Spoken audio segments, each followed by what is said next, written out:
Hey. So apologies for the teeny tiny delay. I mean, I'm not too late today, but I'm afraid as I was getting ready, the tortoise decided it was going to come back out for some food. So I had to run downstairs and get some grub that I wasn't expecting. I don't know. Let me just. There we go.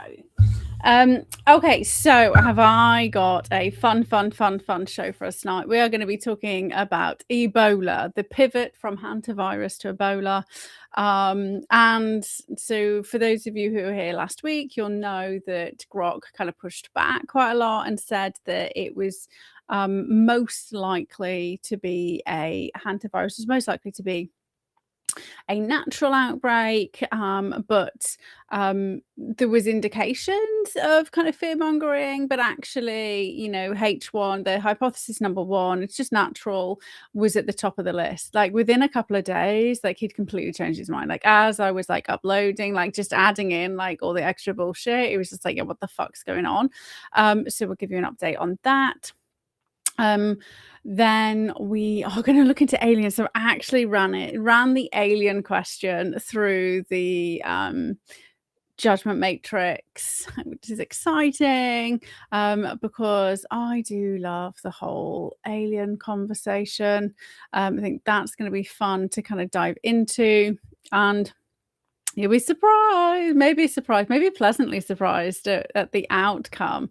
And then also we're going to dive into Zimbardo. I'm actually going to do the mayhem section properly. So we're doing two major things.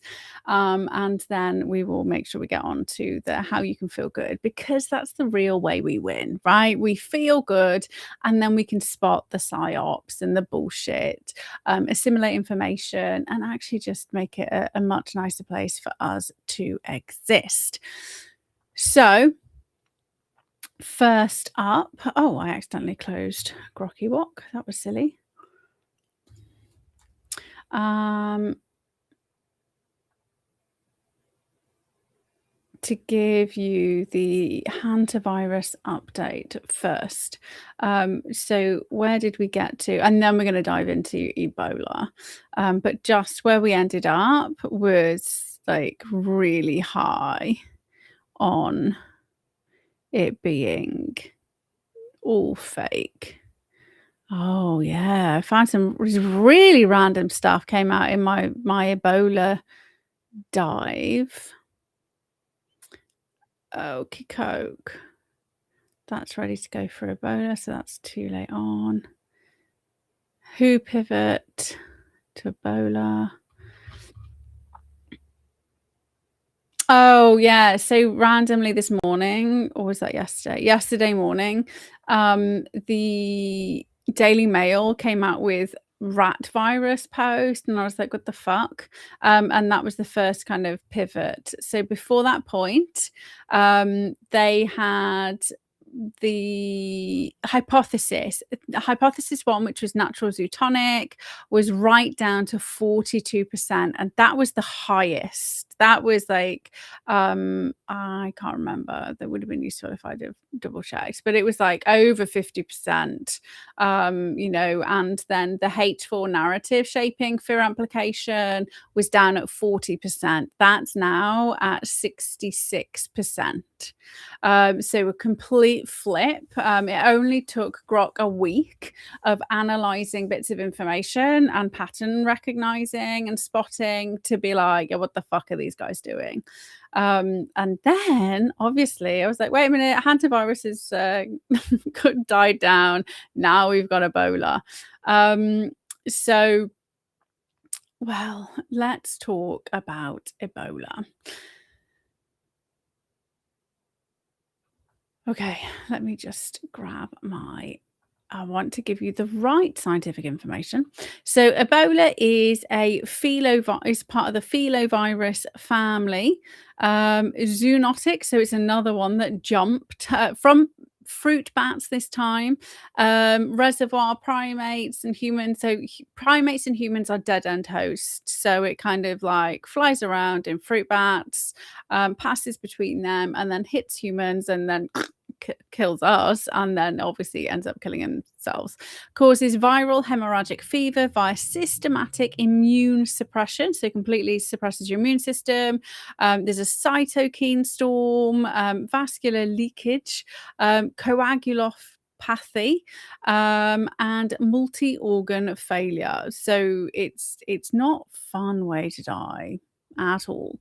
So how it works: virus targets monocytes, the macrophages, dendritic cells, replicates efficiently, evades innate immunity, triggers massive inflammation, leads to endothelial damage, hypovolemic shock, bleeding.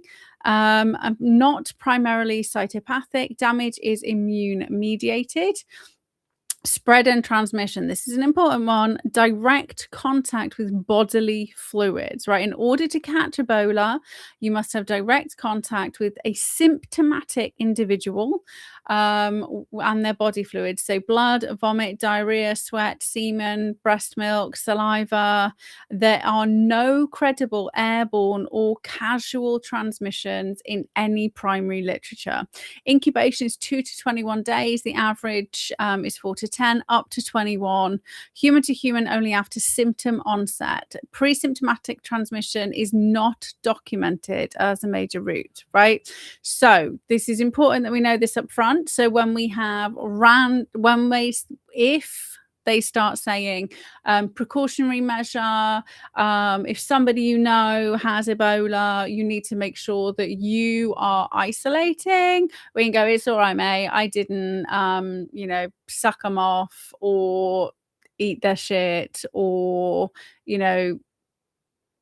do a vampire ritual. Like, if we haven't done anything disgusting to the human person who, if they're sweaty, like hugging a sweaty person, okay, that's not as, I kind of think that's really gross. So any sweaty people, make sure you are hygienic, right? But it's symptoms. Okay, they have to be displaying symptoms first. So it's not, so they can't get away with asymptomatic spread. It's going to happen fast. Fatality and clinical course. So why would they flip to Ebola? But in my personal opinion, Ebola is something people have heard of. It can't be dismissed as easily. People have seen all the images of people bleeding out like crazy, which I'm pretty sure when I looked into it before, Ebola doesn't actually do that. It's but anyway, or was it Marburg that didn't do that? I don't know. I can't remember. But people have heard of Ebola, right? So we've been scared by Ebola since 2014, routinely.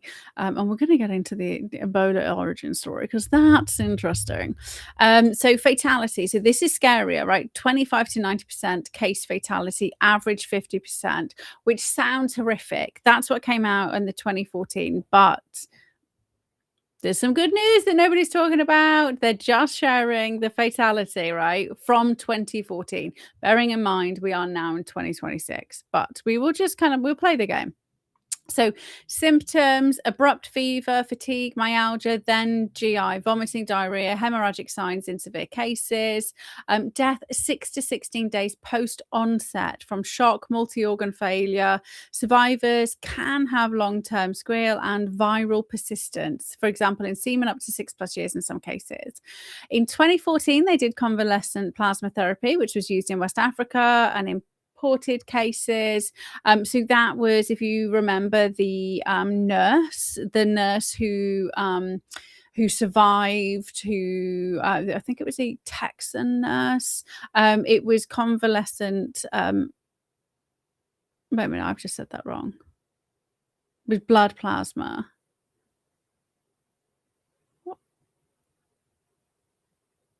Yeah, convalescent plasma therapy. So that was plasma from the blood of somebody who'd had it and recovered. So that cured her. So they've done some small non-randomized studies showing potential survival benefit, and it's not a cure, supposedly, but it did that. It has cured people. So historical outbreaks, mostly localized rural flares in Central or West Africa. So the DRC, so that's Congo, Guinea, etc. Until 2014. So something randomly happened in 2014, and we'll get to that random in a minute. Until 2014, West Africa, urban epidemic, largest ever, 28,000 cases. There was 11,000 dead. Multiple scares since then have been smaller and contained.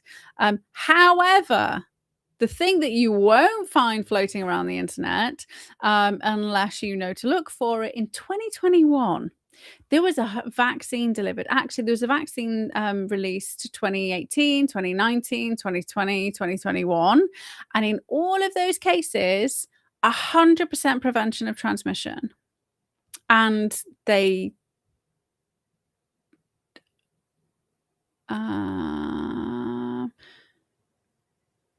contained quickly, all fine, right? So Ebola outbreak, done, dusted, dealt with. So there shouldn't be, like, it shouldn't even be making the news anymore, right? But it is.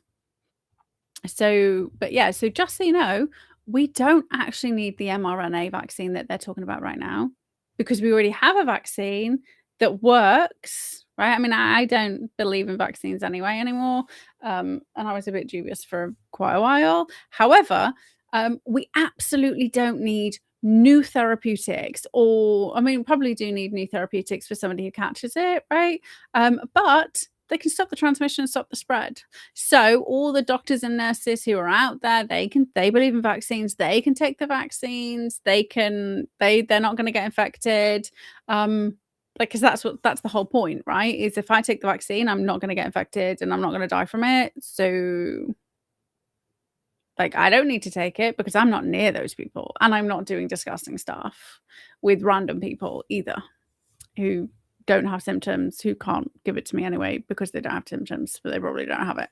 Okay, so the Ebola timeline, like the Ebola origin story. So pre-1976 didn't exist. Randomly showed up in 1976. However, they have looked back in history and they think there are potentials where it's very similar, right? They've seen phylogenetic evidence indicates, and I probably said that very wrong, filoviruses like Ebola have existed for 16 to 23 million years, right? However, no confirmed human cases before 1976. Now, they could say we weren't tracking it, nobody was looking. We have been tracking and looking at these things for since World War II, definitively, right? So considering it's happened like pretty much every single year since 2014, but like nothing pre-1976, I would suggest something hinky went on.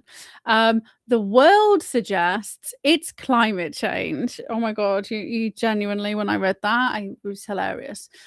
Because the climate was changing and the animals are now having to come further inland, they're now cross over with humans. So that's why. The reason why it didn't happen before is because humans just didn't come into contact with the fruit bats who had it enough times, right? That's the story that's being peddled. And when I give you some like just cold hard statistics, you'll see that's just like bullshit, right? Absolute bullshit. Anyway, so 1976 first identified outbreaks, simultaneous independent emergencies in completely different places. So in Congo, which used to be Zaire, 318 cases and 280 deaths. Sudan, 284 cases and 151 deaths. Seems to me like they were testing strains. There's two, like one has had in one only... Yeah, in one, it seems like it's almost like 75-80% deaths. The other's about 50%, right? So if it was randomly happened, we wouldn't expect two completely different strains. I mean, really probability of happening once is almost impossible. Probability of happening twice, hundreds of miles away at exactly the same time, completely different strains. Like, it's just maths, right? So the virus was isolated from patients and named after the Ebola River. Index cases linked to bush meat handling, bat reservoirs, supposedly no evidence of prior lab manipulation.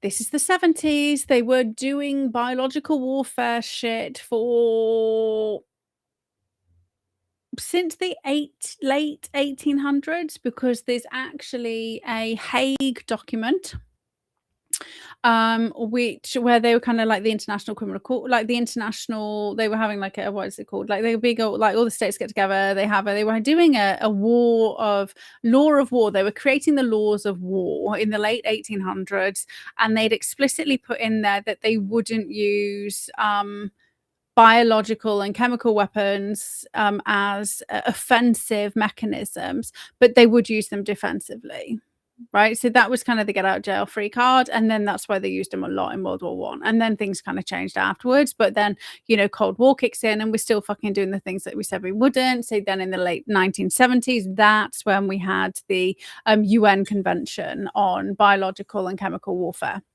which, funny enough, was, I'm pretty sure, was 1976 as well. So as Ebola rocked up, is the same year the UN is saying we're not doing this shit. So, but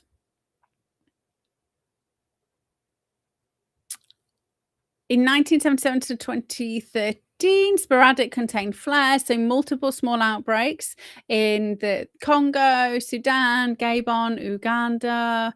1995 quick DRC outbreak. So total cases less than 2,500 across all 20 events.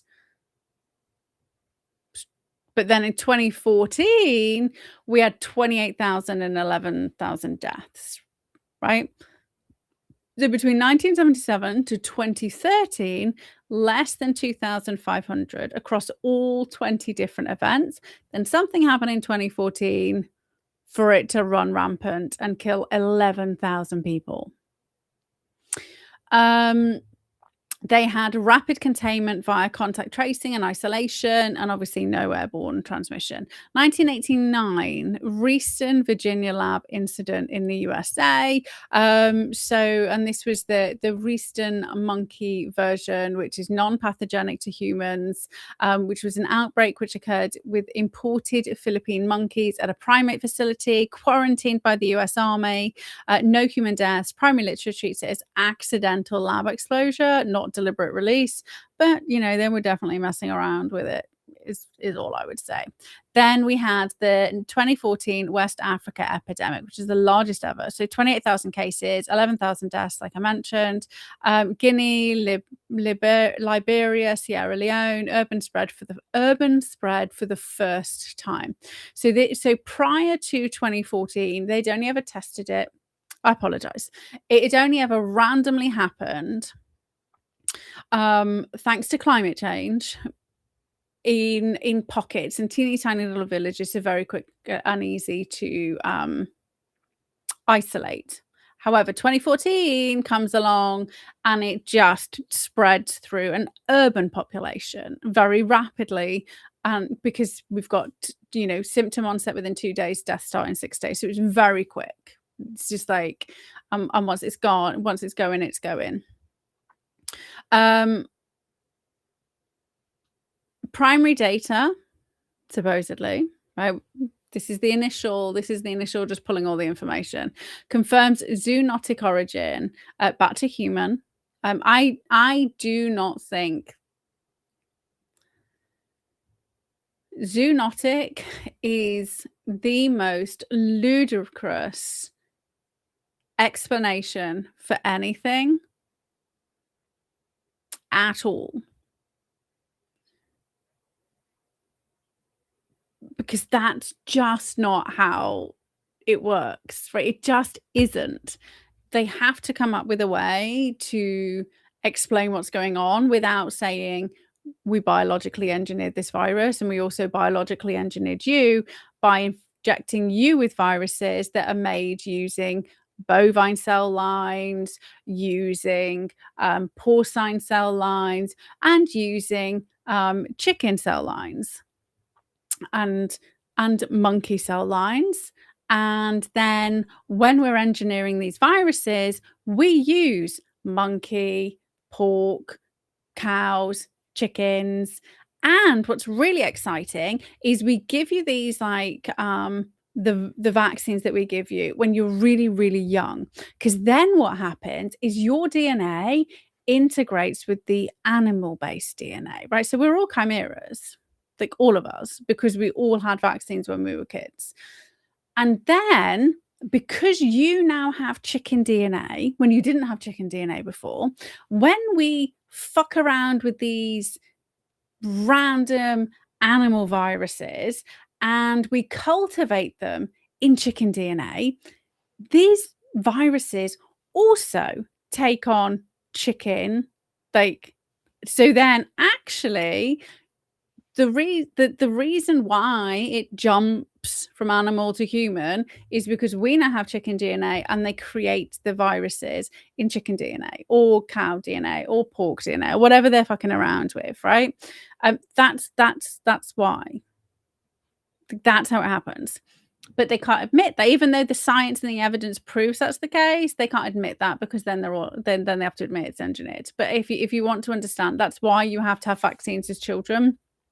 Because obviously it's the World Health Organization in their very first few meetings are literally talking about using vaccines as weapons to depopulate. That's not a conspiracy theory. That's literally in their first few meeting minutes. They also then talk about using the TV for propaganda. Well, they use radio because it was very effective use in Nazi Germany. They're going to adopt that. They need people to believe that they need the vaccine so that they can sell the vaccines to people so that they can depopulate, right? They're literally in the WHO's like founding documents, founding meeting minutes. I've read it, but it's not like, that's not me kind of doing secondhand information. I went and read them. So you can go and find them. It's literally there. I was horrified. I say horrified, it was just clarified everything, right? So that's why you have to have the vaccines as children, is because and this is proven, like, again, this is like actual primary research evidence that if you inject foreign DNA into a young child, I'm talking like under 6 months, their DNA will join together. They know this. So you have to become the chimera so that all of this other stuff works, because it doesn't work otherwise. And if you go back to the Nazi, the Nuremberg trials, it says in there that they were trying to manipulate things like HIV. They were trying to manipulate what else were they were trying to manipulate loads of different virus strains, but they just weren't sticking. They didn't work. They could, I mean, that's why they could use chemical weapons, but they couldn't effectively get it to work. And then all of a sudden, like 30 years later, like HIV is like whoosh, right? So what changed? What changed is the fact that people started getting vaccinated using chicken like eggs. That's what they like culture it in, culture the vaccinations in, and then they culture the viruses in it. So that's the crossing. That's how it happened. Because literally in the I was reading the Nuremberg trials, the HIV was not infectious. It didn't work. And then now all of a sudden it does work, but it's natural. It all happened naturally. Of course it did. Anyway, so I got off this topic. I do apologize. So West Africa, primary. So back in 2014, the RVSV-ZBOV vaccine was still in development. So that hadn't been developed yet. That's the vaccine that shows 100% efficacy, like 100% efficacy. That's pretty fucking powerful. Convalescent plasma was being used. ZMapp monoclonals were used experimentally with mixed results. So then 2018, 2020, DRC outbreaks, multiple flares, the vaccine showed 100% efficacy, stopped change rapidly. Same in 2021, Guinea fair, again, that same vaccine was deployed successfully. 2022 to 2025, again, smaller DRC and Ugandan flares, and the continued use of approved vaccine, no major urban spread. So now we're all on global alert because there's no vaccine and there's no cure. Wait, what? Did anybody else's head go like, wait a minute, like there's literally a vaccine and a cure here? Like where did that go? Did we just forget? Like and by the way, like I had to force Grok to find that information because I knew it was there, right? So this is the algorithms will be covering it up, right? So people will be Googling, right? Because they use Google because they're dumb. Apologies. They're Googling Ebola a threat, and it'll be like, well, it's low risk, highly contagious and extremely fatal. But if you look after yourself and wear your fucking retard mask, you'll be fine. There was a woman who was a nurse who was on a aeroplane, and she was like wearing her mask, and she was like so angry because we're in a double pandemic, COVID and hantavirus, and all of these people not wearing a mask. How dare they? And I'm like, if you genuinely think you are in a double pandemic of COVID and hantavirus, like how on earth, like why are you on that fucking plane? Like I wouldn't. Like, if I genuinely believed I was like in the mix of gonna die, I wouldn't be getting on a fucking airplane. Like, that is like a breeding ground for viruses and fucking germs and snotty-nosed children who do lick each other and just disgusting. But I mean, not all children are snotty nose. I mean, all children are snotty nose. Let's be honest. I'm having alcohol free this evening, by the way. Just so you know. It's nice, actually. Proper job IPA. It's nice. Okay, so 2026, right? So bearing in mind, we've just had 100% contained, nothing to worry about. 2026 comes along, ongoing low-level activity in endemic zones, WHO monitoring. It's now under pandemic emergency tier, right? Because they've changed the goalposts again. So looking into Cold War and engineering, so 1976 US and Soviet programs studied Ebola as potential high consequence pathogen for biodefense, right? We weren't doing it as a weapon. We were just doing it in case Russia did it as a weapon. Russia saying we weren't doing it as a weapon. We were doing it just in case America made it a weapon. And you kind of think, well, if they were fucking around with it in 1976, the exact same time it randomly appears in Guinea, right? If they were messing around with it before 1976, why didn't they have a vaccine? Why didn't they have treatments? Like if they were messing around with Ebola as a protection, like when it rocked up, then what pharmaceutical company in the world is going to be like we literally have the vaccine for that, or we have the pills that will stop that, but we're not going to tell anybody. No one. So if they were this is just like people need to start using logic. If they were legitimately testing that Ebola for biodefense, then when it rocked up, we should have had a defense. but there was none, right? There wasn't a defense at all. Soviet, so they used, also did hemorrhagic fever, and filovirus work, but not confirmed Ebola. Defense, after, sorry, US programs, defensive focus, yeah, of course, after 1976, right? Yeah, before 1976, I mean, let's be honest, they're still fucking weaponizing shit nowadays and important down. Like, I'm not saying it's just the USA. You know, we got the Ukrainian biolabs, and hasn't one of the American people said that they're now investigating the Ukrainian biolabs, which are funded by the USA. And some will be funded by China, some will be funded by Russia. Recent incident led to enhanced lab safety. No primary declassified documents indicate deliberate creation of Ebola as a weapon, right? Because they haven't declassified yet. It doesn't mean it's not there. Creative speculation on engineered, yeah.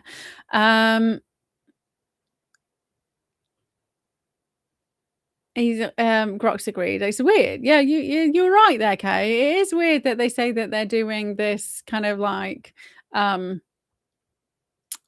doing it for a biodefense, but there isn't, like, they didn't have any actual defense. So that I was like, okay, right, I just will not be convinced that two, right, because the original, right, origin story is two places hundreds of miles apart in Africa randomly had fruit bat to human, like, at exactly the same time. I was just like, but is that statistically probable? Like, what's the statistical probability of that, right? We're just gonna get all the stories out of the way. I just want to know, like, give me numbers. Give me numbers. So first, this is where it was like climate-driven habit shifts. So he's like, okay, well, actually, it does happen because it happened here and it happened here. And I was like, okay, but you're giving literature, which are saying these things, but there's a less than 1% probability based on the fact that it has happened, right? And I was like, okay, that's fine. So now we're going to play around with virus A, right? Random virus doesn't exist in the world at all. What is the probability for a never happened before spillover? So most potential zoonotic viruses never spill over even once in thousands of years. For specific virus A, in a stable reservoir host system, the per year probability of successful human infection that establishes transmission is estimated in the range of 10 to the power 6 to 10 to the power 9 or lower, to minus, like, they just not, or lower, right? Depending on contact rate, viral load in reservoir, and host susceptibility. Over 1,000 to 10,000 years, the cumulative probability remains low. Unless ecological conditions change, right? Because we've had climate change. Climate change is responsible for all the viruses. Coexistence without crossover is the norm, not the exception. So many battle primate-hosted viruses, for example, filoviruses, heniproviruses, have co-evolved with reservoir species for millions of years and with local human populations for thousands of years without any documented human spillover. The no crossover history described is statistically expected. Most potential pathogens staying confined to their reservoir, right? So if basically, if we hadn't have been fiddled with, we wouldn't be getting all of these viruses. No swine flu, no chicken flu, none of these random flus. That, if you think about, our ancestors have lived with, like, people in England used to bring the animals indoors over the winter, right? They used to live with chickens in the house, with cows in the house because it was warmer, and they weren't dropping dead from swine flu, cow flu, whatever the flu. A sudden random jump requires a trigger. So, but stable coexistence is disrupted by modern factors, deforestation, agricultural expansion, bushmeat hunting. So they ate it. Doesn't matter that they eat it all the time. They ate it this time, and this time it didn't play well with their stomachs. Yeah, it's just silly. So detection by that's me. So detection by is pre-modern surveillance was non-existent. The virus could have spilled over and died out hundreds of times over without us knowing. So maybe it happened and we just didn't realize, right? That's their backup. Is their backup. Our job is to disprove theories. So we do have to take all of the information on board, even if it sounds absolutely ludicrous. So statistical models show that the probability of multiple, because now we've got not just one, we've now got multiple independent spillovers of the exact same strain in geographically separated regions in a short time is extremely low, way less than 1% a year, right? For a single virus, so our virus A, with no prior crossover, the odds of a sudden jump after thousands of years of silence are in the order of a black swan event, possible, but statistically improbable without a forcing factor. The forcing factor is the human DNA manipulation and the animal viral manipulation, right? It just cannot happen. Is statistically improbable without a forcing factor. So it cannot happen unless something dramatic changes to make it happen. And climate change is not one of those things, right? Just because you're closer to a bat doesn't mean the bat's DNA has evolved to integrate with human DNA. Like, that's not how it works. Like, even if you count Dracula, it's not how it works. That's a story. That's not reality. So in order for us to understand what was going on in 2014, because we're doing the Ebola origin story, we have to look at what was going on at the time. Now, 2014 was an interesting year. Because a lot had changed in Guinea prior to that point. So 2014, why is 2014 an interesting year? Well, let's not forget that the 2016 US elections was like coming up. We have Hillary. She was not supposed to lose, right? They were going all in on their end of days plan. Like, all in, right? Trump was not a threat. They'd rigged the elections. Brexit hadn't happened yet. Right? So everything, 2014, everything was going to the cabal's plans. We're going to get Hillary in. We're going to release the viruses. We're going to subdue the nations. We're going to pull them right under our thumb. We're going to, like, survival of the fittest. Whoever's left, they're going to be slaves for life, right? That's where we were heading.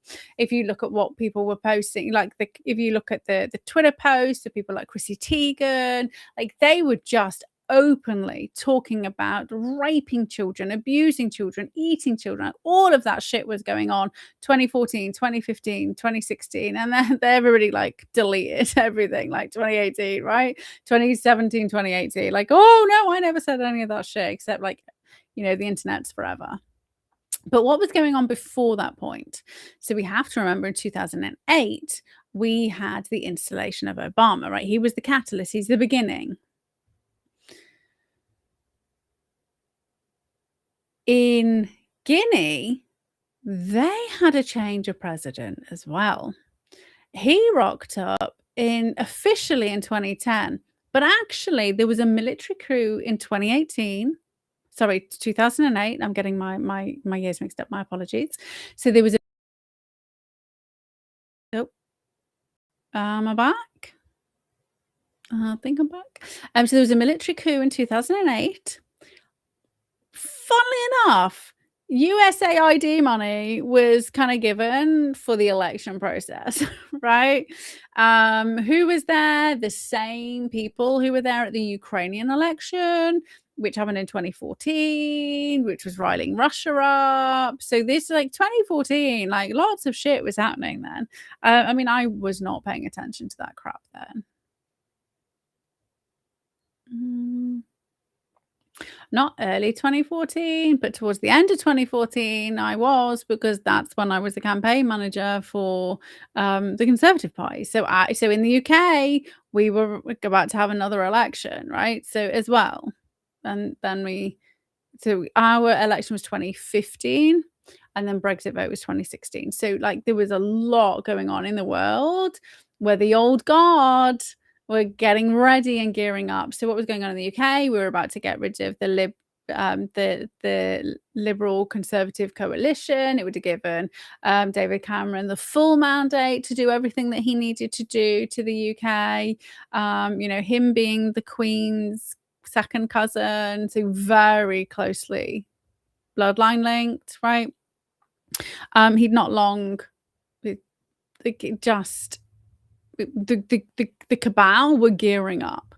So Alpha Condé is the name of the sitting president of Guinea from 2010 to September 2021, which is interesting.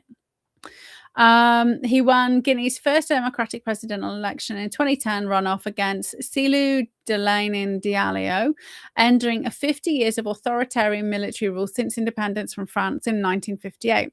He was re-elected in 2015. His party, Rally the Guinean People, RPG, formed the government after parliamentary election. But he came to power after a 2008 military coup and a 2009 massacre of opposition protesters. And his administration focused on mining sector reforms because Guinea has vast bauxite iron ore reserves. So what was kind of being said at the time? So we come back to so what else was going on, which is really interesting. I got my little spidey senses going. Condé, he was born in March the 4th, 1938 in Bouquet, Guinea, but then he moved to France at aged 15. Law professor at Sorbonne, Paris, specialized in human rights, long-time opposition figure, sentenced to death in absentia under Toury, imprisoned under Conte in 1998 to 2000, and founded the Rally of the Guinean People. It kind of sounds like, didn't Hitler go to prison? Didn't Hitler kind of go abroad, learn stuff, go to prison? I feel like this is like the same story. And when I share with you other people that kind of go to France and the same shit happened, you'll be like, wait, what the fuck? Anyway, so pre-2010, decades of exile in France, teaching, activism, frequent travel with Europe and Africa. There was lots and lots of contestation with fraud claims. He won at 52.5% of the vote. Now, remember, what we know is when they fix votes, they fix them marginally, right? And that's when they fucked up with Brexit. They actually they didn't calculate it enough. So it was paper ballots. It wasn't machines. But the international observers, so the Carter Center, the EU, the AU, the USA, they were all there and they said it was really calm and transparent. However, there were delayed materials, polling issues, people unable to vote. So like the same sort of shit that was happening in our local election last week or the week before. I can't remember what happened. Anyway. Ballot stuffing, voter intimidation, manipulation of results, It went to the Supreme Court, and surprisingly, the Supreme Court voted with Alpha Condé. It's like it's the same shit everywhere in it. Turnout was extremely high as well. Well, of course it will, because they kind of like made shit up, right? So it looks like a lot more people voted. Now, there was a lot of claims at the time that Obama had installed Condé. So as soon as he was in power, Obama was publicly congratulating Condé, supporting the democratic process, lifted all the aid suspensions after the coup, didn't lift the aid suspensions after the election. Obama lifted the aid suspensions after the military coup. Remember, they then slaughtered all of the opposition protesters. So that's what we did. They did. And again, so I mentioned US provided election support funding via USAID. They also got lots more money after the election, and the mining sector was opened up as a major US interest. Seems to me there was a bit of tit for tat going on. Bit of tit for tat. You get me in power, and we'll get some of your, like, okay, in order to do this, we'll take some of your mining reserves, right? Condé was linked to this guy called Vincent Bolloré, who is a French billionaire who faced bribery allegations with regards to ports all around Condé's 2010 campaign. So we got this bribery, corruption, some dodgy shit going on there. And now, if we just kind of divert to France for 2 seconds. So when I heard France, I was like, wait a minute, it was over in France? Like, I remember somebody else being in France, like really, really weirdly. Ayatollah Khomeini, exiled from Iran and was in France. And then from France, used the media and the recordings to direct the 1979 Islamic Revolution, right? Then we also have Ho Chi Minh from Vietnam, lived in France, and then he was the Vietnamese, like, led the Vietnamese independence movement. And Pol Pot, the Cambodian fucking dictator who slaughtered millions in Cambodia, went from France to Cambodia. Like, that's just fucking weird. Like, what the hell is going on in France that we have Khomeini slaughtering, like, Ho Chi Minh, Pol Pot, like other African independence leaders doing the exact same thing. Like, France is a safe haven and ideological hub. Just on our fucking doorstep. Like, I did not know France was the breeding ground for psychopathic, terrorist coups.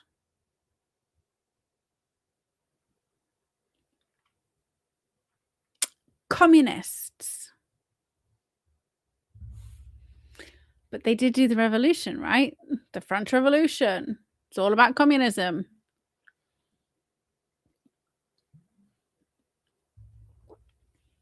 Without saying it's about communism, right? But just like, the fuck is going on in France? So what was going on at the time of the Ebola outbreak? So how did we go from small, contained, nothing to worry about, to 28,000, 11,000 deaths, right?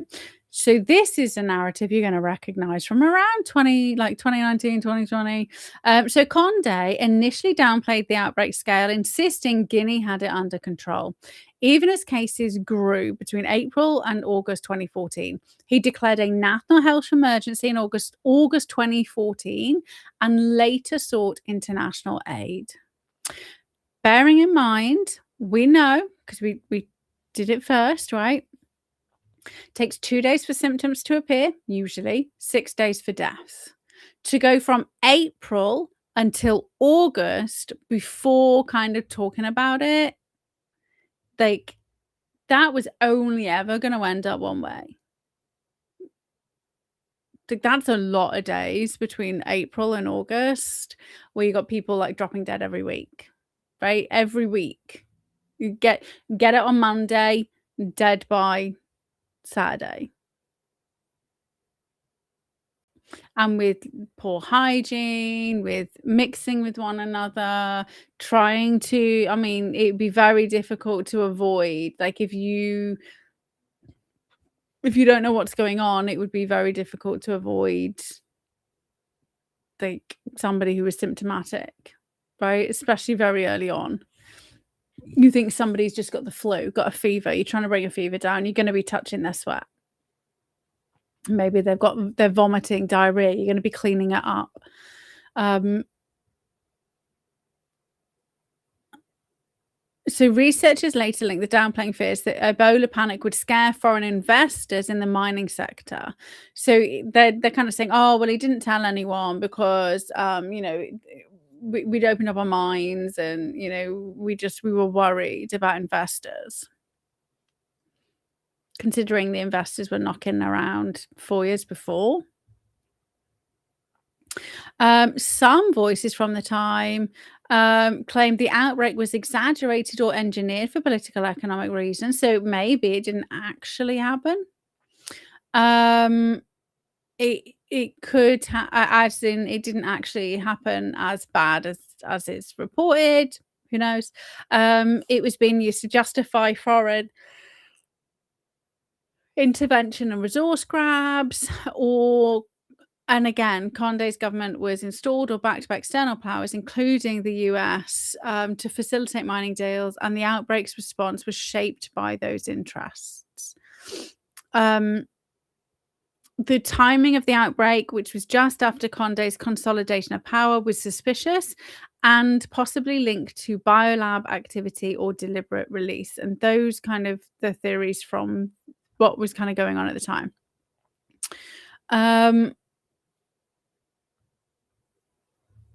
Okay. So that's the kind of like the rundown of COVID virus, the hypothesis that we ran. Genuine natural reemergence in endemic zones.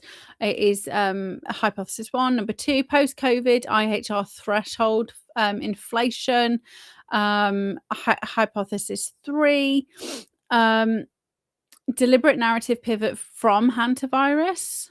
Hypothesis 4, fear amplification and performance operation. Mainly because it's a known virus and there is 100% effective vaccine and nobody's mentioning it. Hypothesis 5, countermeasure pre-positioning and vaccine platform advancement. Hypothesis 6, resource geopolitical leverage in Guinea. And hypothesis 7, post-2020. Oh, that's me. It's testing against my pattern seeking. So this is what it looks like when you kind of take the judgment matrix off Grok and you can color it in, right? I know you're like, why would you color it in? But this enables you to kind of see all the weighting. So you can see like hypothesis 1, we've got all these green ones. So green one means like good evidence. So strong indicator, and then the number is like how easy or not it was to kind of manipulate it, the strength of it. So hypothesis 4, which is the just fear, is got like a couple of linchpins. So the blue ones are the linchpins. So this is H7 will have loads of green because it's me, right? So, oh, you're the one who spotted all this shit, Kate. But actually, the fact that we've got this one here is the trials and the new therapeutics. Like it should, like,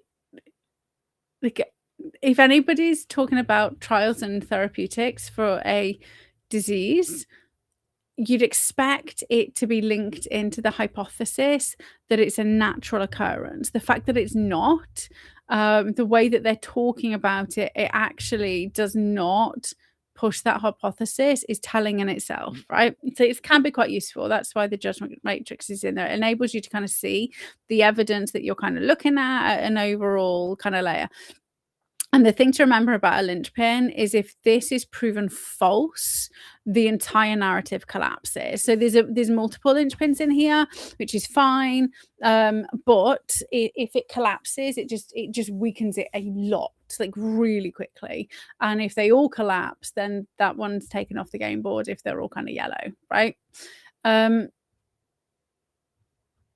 Okay, so I've had time today to kind of tidy things up a little bit.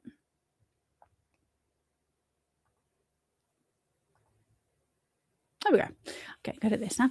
Okay, so the judgment matrix. Okay, so the hypothesis 1 for Ebola, general and natural reemergence, retains the strongest foundation on primary literature, recurring endemic flares, the vaccination, standard 2 to 21 day incubation, bodily fluid transmission, statistical models showing sudden jumps after long coexistence are rare, but they do exist, right?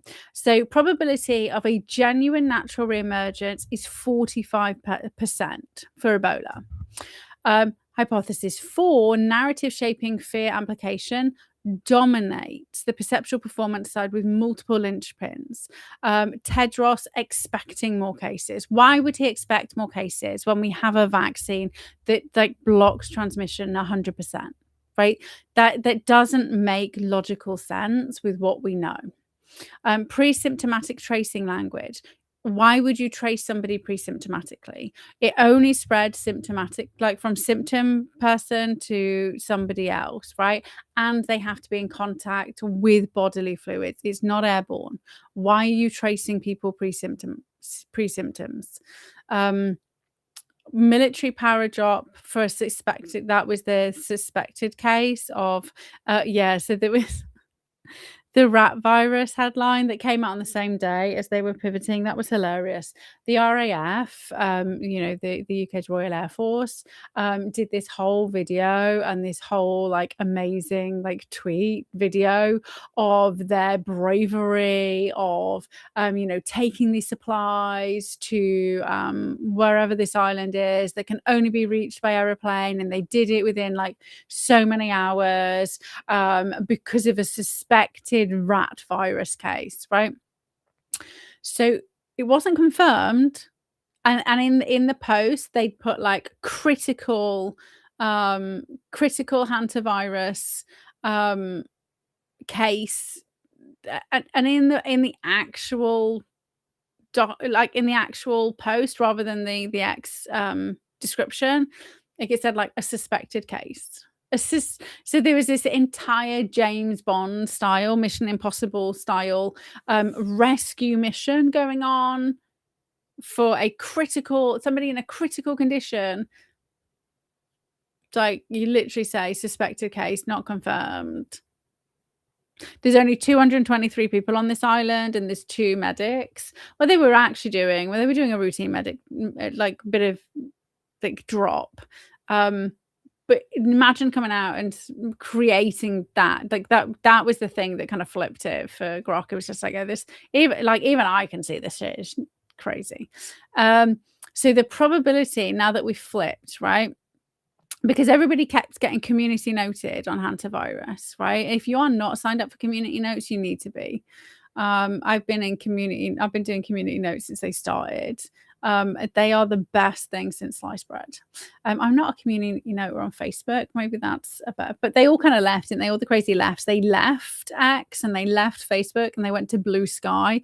Oh my God. Maybe I need like a fake account over there just to see the shit that they're saying, because watching them all melt down and watching like 3 million masks. Maybe you could do some good over there.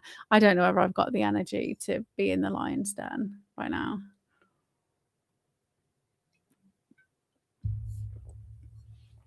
Probably should. I don't know whether it's an awful thing I was about to say. It was an awful thing I was about to say, so I'm not going to. 2 seconds.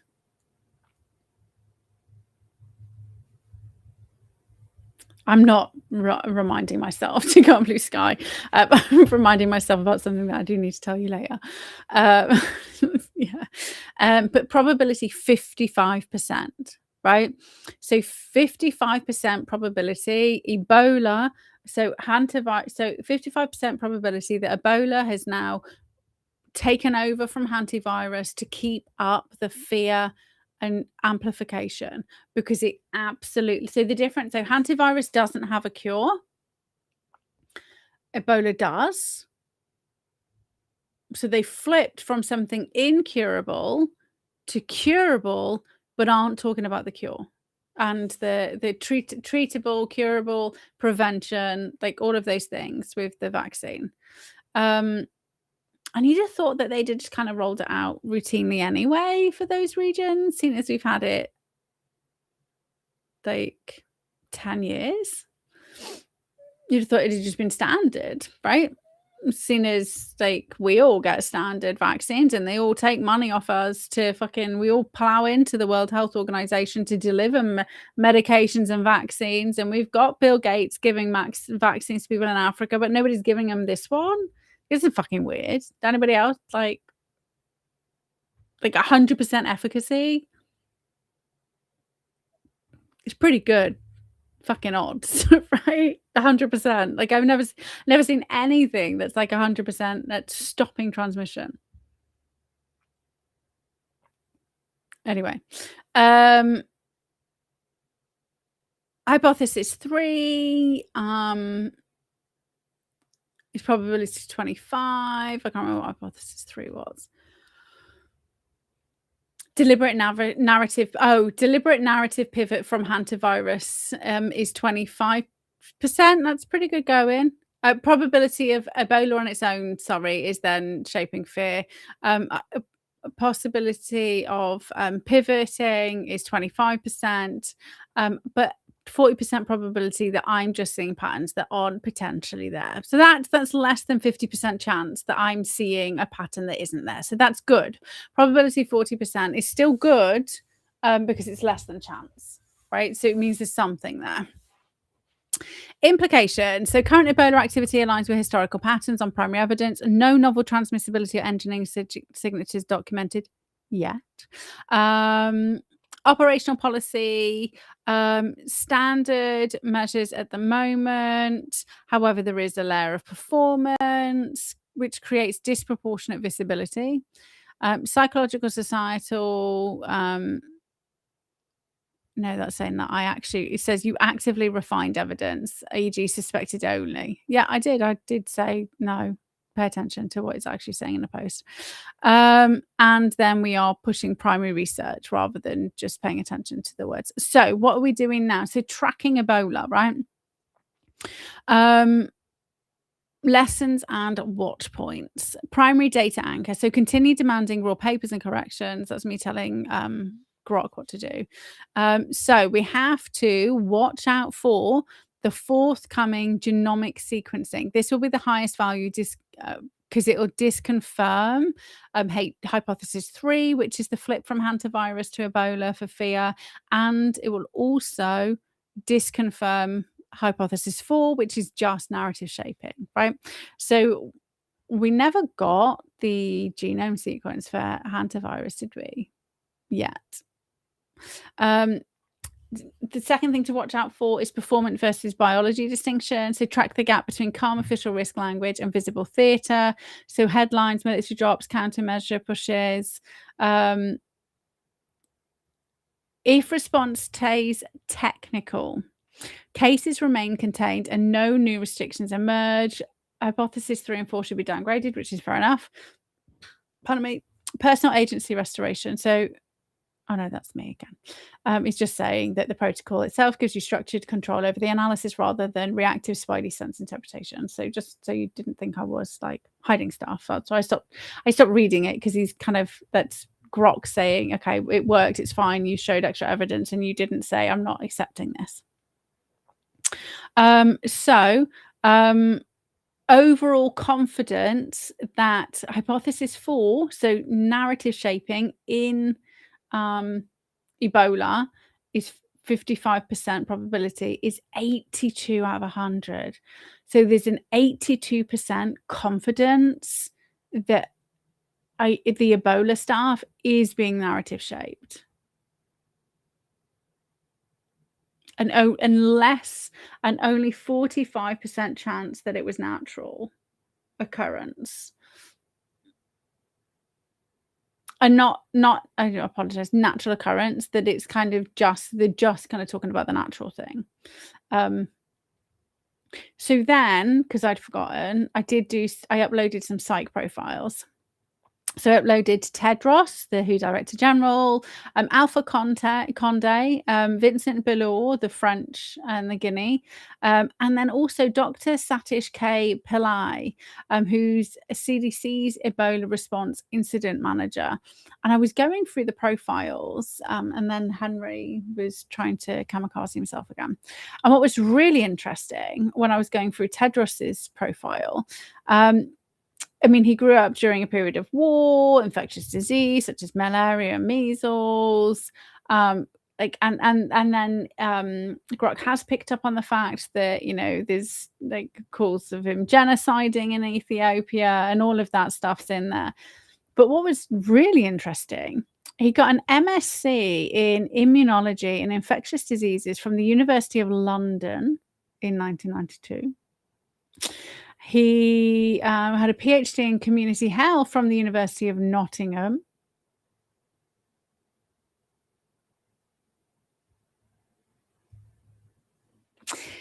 He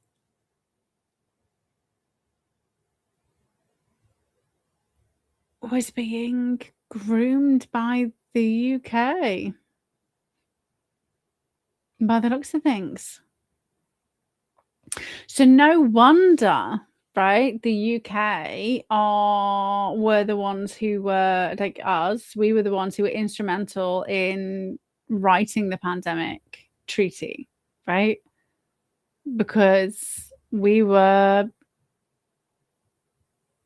he's linked into the I mean, obviously we knew he was linked into the global elite, and he'd been handpicked by China funding him a lot, but it's China via the UK by the looks of things.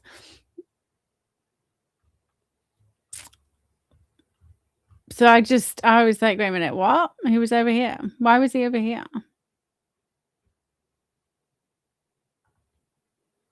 So, oh shoot. Oh no. So once I kind of threw in the profiles, it didn't actually alter the percentages. It's still H4 narrative is still at 55 probability.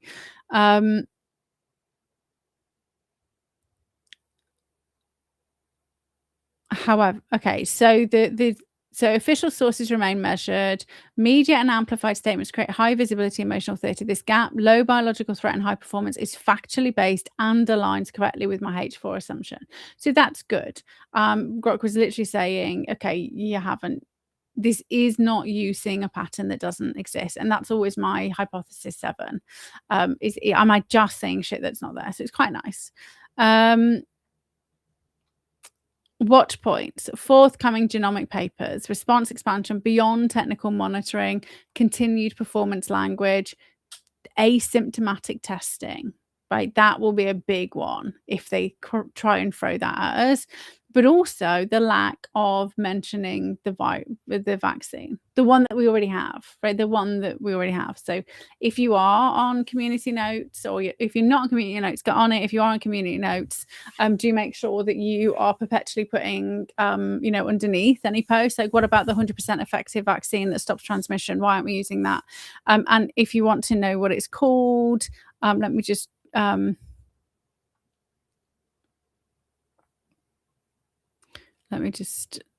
around 100% efficacy. Let me just drop this as a Dubry Firkin thing.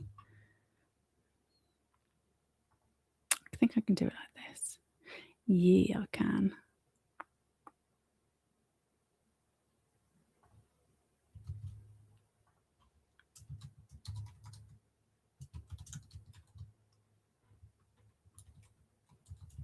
Okay, there you go.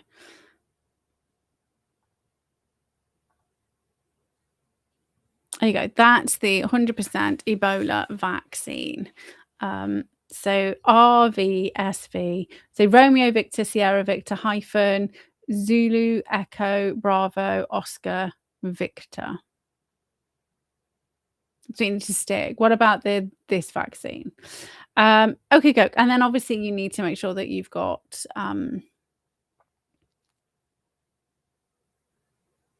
primary research, like PubMed.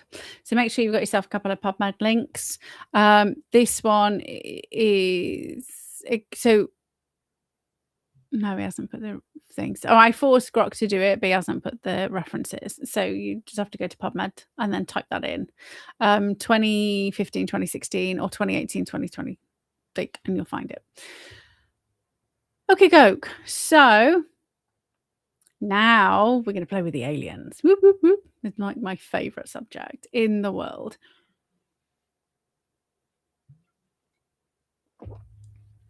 And for anybody who was like on this journey with me, like from 2020, when I first started talking about all this stuff and saw my first alien show, like that was funny because I was reading 3 declassified files and I was just like, but what the fuck? But what, aliens are real? Like, is somebody really telling me aliens are real? Like, I was I mean, I always had an inkling. I always thought it was narcissistic, right? I thought it was narcissistic to suggest that we were the only people in the entire universe, but actually thinking they were here, actually thinking they were on Earth. That kind of was just not in my purview. And I wasn't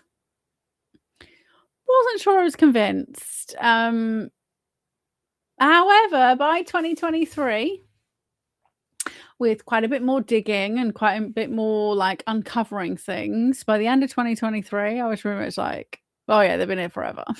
Right? Like, I don't know why I didn't believe it before, but you just didn't look, right? So what I wanted to do is test, okay, but am I, because once we start looking for information, we can find it, right?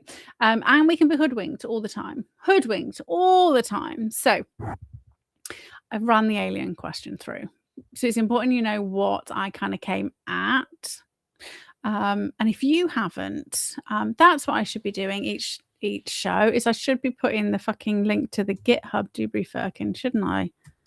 I should be putting the links to the 2 prompts so that you can do it yourself as well. Shiza Manelli.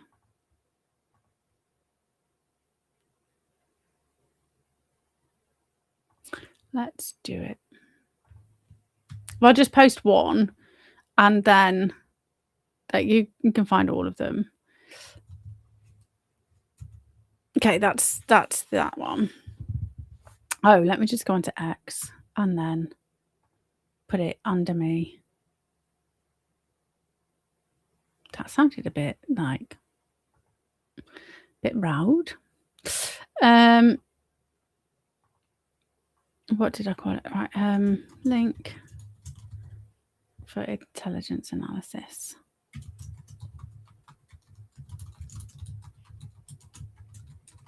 And again, I'm going to say that I do use Grok. Grok was being I was about to say Grok was being a dick. He wasn't being a dick earlier. He was just being really useless. It took me a really long time. We just kept timing out and having a little hissy fit. But I think it's because I was going, like, I had to keep rewording questions about Ebola. So I think they're fiddling with stuff. Anyway, so the alien question. So my thoughts core problem, my framing. So non-human intelligent entities, biological, technological, or other, have interacted with Earth for thousands or tens of thousands of years. Elements of governments, especially the US, legacy programs involving CIA, Air Force, DOE, contractors, DOE's Department of Energy, have maintained an 80-plus year cover-up of crashes, recoveries, non-human bodies, reverse engineering efforts, and ongoing activity, which we've seen in nuclear sites, trans-medium crafts, etc. There's also the recent directive via Trump and first declassification tranche February to March, marking the controlled disclosure.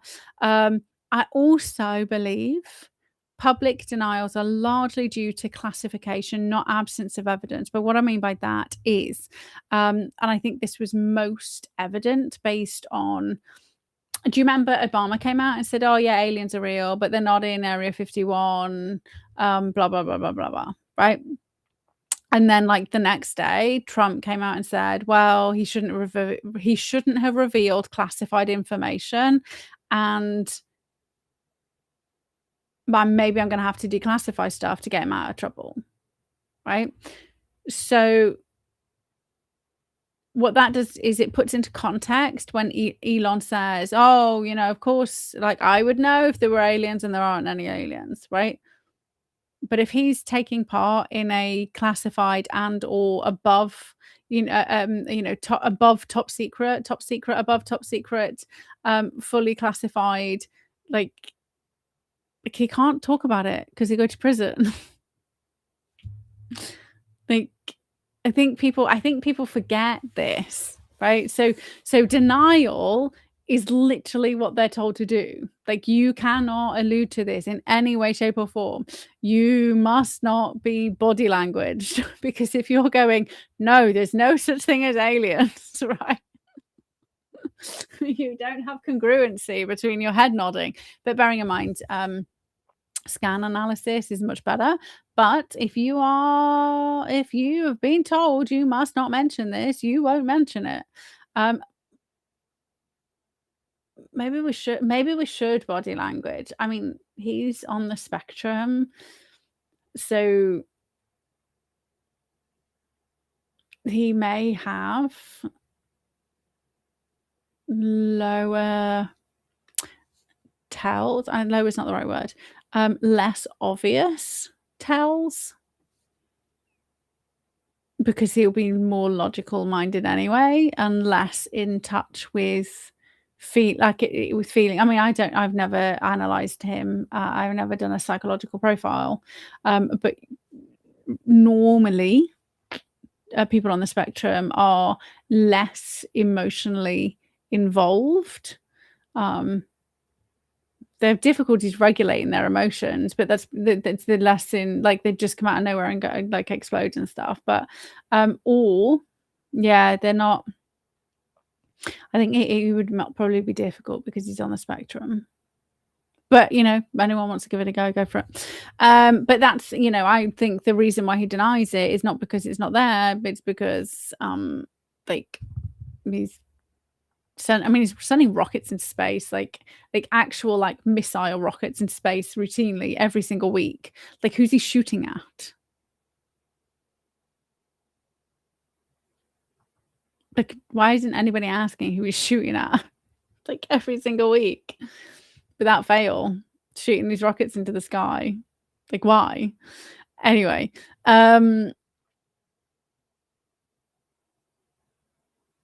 so my belief is the phenomenon is real, advanced, and has profound implications for technology, religion, meaning, and human autonomy.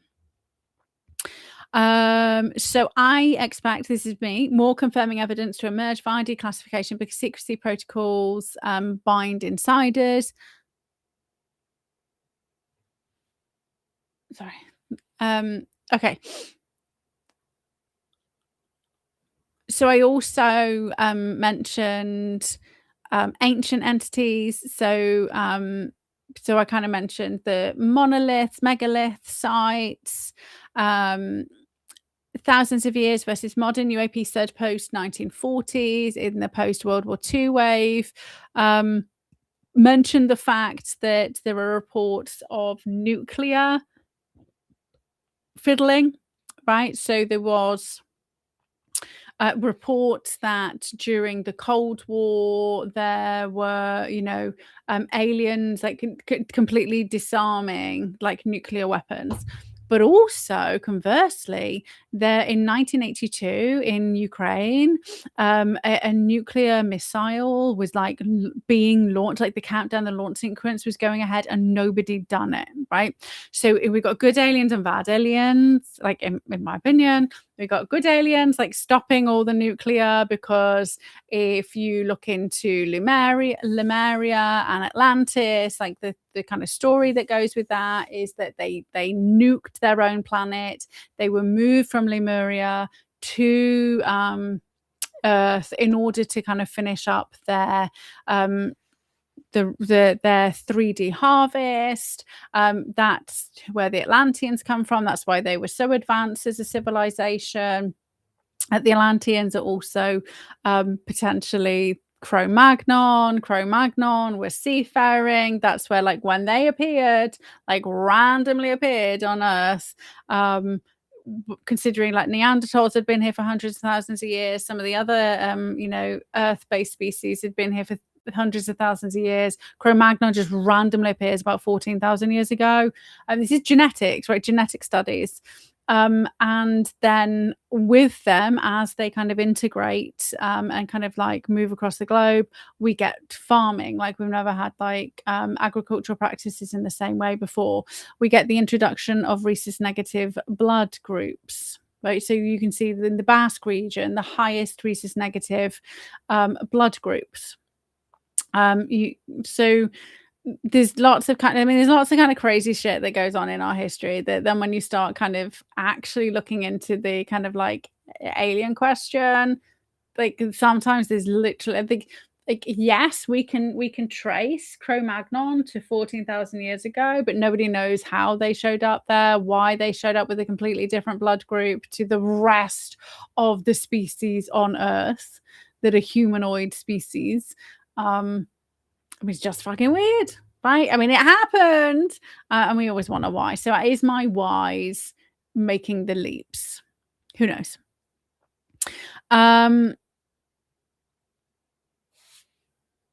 Are aliens a modern relabeling of fairies, jinn, ancestors, or interdimensional beings that cultures have always reported? Again, that's also what I believe is the same thing. Link into physics and consciousness. So with remote viewing, because we had, why do I always forget his name? Ingo Swann, and his book Penetration, which is not a porno. It's about seeing seeing like in the moon, like he saw on the moon, and he saw 4D like psychic entities. We have so the deception and multi-layer hypothesis. So ultra-terrestrial, crypto-terrestrial, so Earth native advanced species, time-traveling post-humans or future AI. Because he just threw out all like, okay, but it could also be these things, right?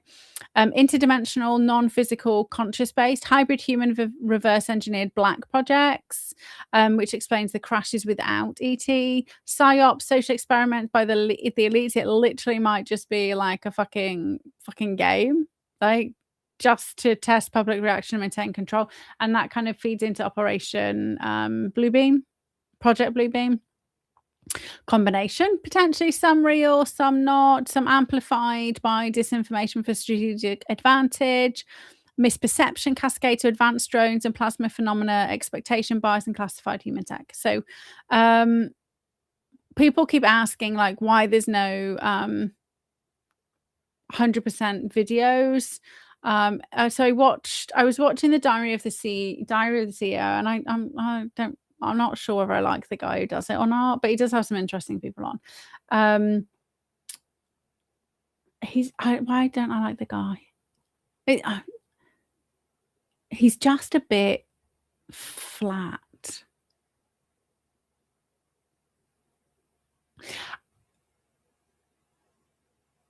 Yeah, he's not. He's very rigid. Like, he doesn't feel like human. And I know he's human. I'm not suggesting he's reptilian or anything like that, right? But I just mean, like, if I watch, I want the person to be involved in the process. Like, I don't care what you're talking about, but I want to feel like you're interested in what you're talking about. Which is probably why I quite like Julian Dory so much, right? Because he gets involved in the conversations, even when he's speaking to people who were opposite him, right? And quite like Andrew Gold as well. He kind of gets involved in the conversation. I need to feel like you. Yeah, he's just very clinical.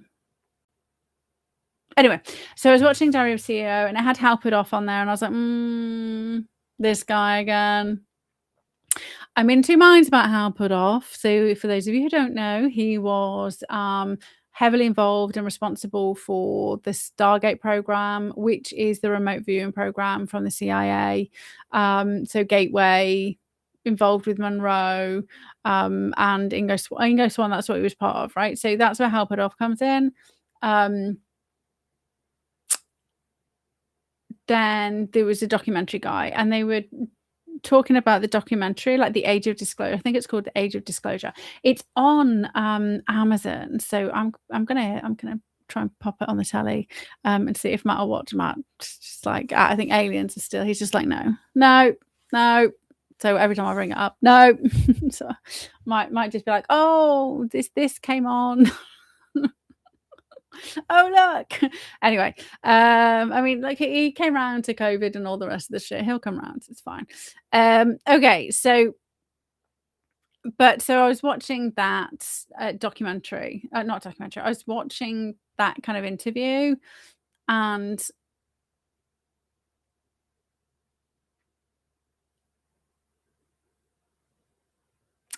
he was saying, I don't even know the name of the guy who does it. That's quite bad. Anyway, so the host of Diary of CEO guy was saying that if it's happening all the time, why are there no like really good iPhone videos? And you know what they came back with, because that's a legitimate question. It is a legitimate question. What they came back with is, well, like the warp time. Right. And I kind of like, well, that seems a bit weird. What makes more sense is that they are on different frequencies to us, which is why we don't see them all the time. And just like our technology isn't like, our technology is built to photograph human-based things, right? Not alien-based things. So we do have images and we do have videos of people seeing like random shit in the sky, but it's not like crystal clear. Like, I think that's what he's expecting. However, they did kind of push back. I think it was called Dan was the guy who was doing the documentary. Oh yeah, here we go. Dan was the filmmaker. He kind of said, well, you know, there was quite a few people I spoke to who wouldn't come on camera, who didn't kind of disclose, said that there really is like compelling videos and images, but that's just all the classified stuff. So I personally don't need to see it. I think I've seen like enough evidence to be like, yeah, this is legit. Because in 2020 I didn't believe it, right? So I set out to be like, I just don't believe this. This is just insane. This is bonkers. And I kept finding more evidence to kind of prove it. So I started out in that place. And I urge you all to, for everything, right? Like, I don't believe this. Wait a minute. Trying to disprove this. I can't. So, so he ranked my top 3 bits of evidence. So my main piece of evidence that makes me think 100% this is real is genuinely Trump's statement. The fact that he said Obama should not have said that, it was classified. And then he was just like, oh, I don't know whether I believe in aliens or not, because it's still fucking classified information, right? So everyone's like, oh, look, he doesn't know what he's saying. I was like, he literally said Obama shouldn't have said that. It was classified. And yes, he could, as the president, declassify. That's literally his job. Well, not literally his job, but he literally has that power, right? However, he's not going to be like, oh yeah, just declassify it all, because he doesn't know what's in there. Like, he's not the one going through each bit of paper. He's literally got a team doing that. So until that information comes out, he's not then going to say yay or nay, right? Because he's not an idiot. But so that's why, right? So that's my like genuinely strongest piece of information for why I believe it. But prior to that, it's just the sheer amount of money that has been invested by multiple different countries over a century, right? We are coming up to like just we're coming up to, and it is over a century. It is over a century because it was starting to be documented in the late 1800s when they started really kind of looking into multidimensional stuff and frequencies and investigating and paranormal activity. All of that was going on in the late 1800s. And if you're not like hunting around on archive.org, you really need to, for like stuff from the 1850s to late 1800s, like the stuff that they were doing back then is so fascinating.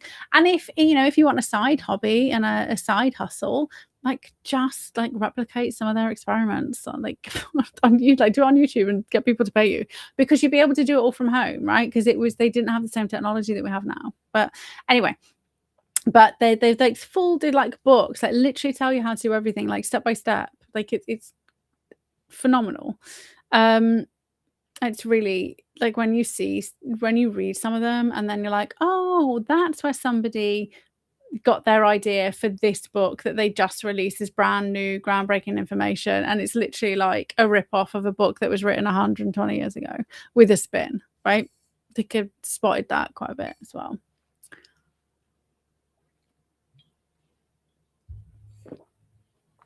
Some people have got no scruples. So prior to the Trump statement, it was literally just the vast amount of money spent investigating these things, and all the Hitler stuff and the bell-shaped craft stuff and the sightings and the cover-ups, i.e. The Battle of Los Angeles, and they tried to say, oh well, and this is what he did, the Diary of the CEO, he did in that interview. He was like, oh yeah, but he literally said people only started talking about flying saucers after films came out about flying saucers, and neither Hal Puthoff or Dan, the documentarian, said, well, actually, that's not true, because they were talking about flying saucers in the Battle of Los Angeles, which was in the 1940s, which was before the films came out about flying saucers. So the flying saucer films came out afterwards, and then more people mentioned it. So that was the guy. I would have been able to be like, wait a minute, you're just twisting me words there. Twisting my melon, man, as they say. But yeah, so anyway.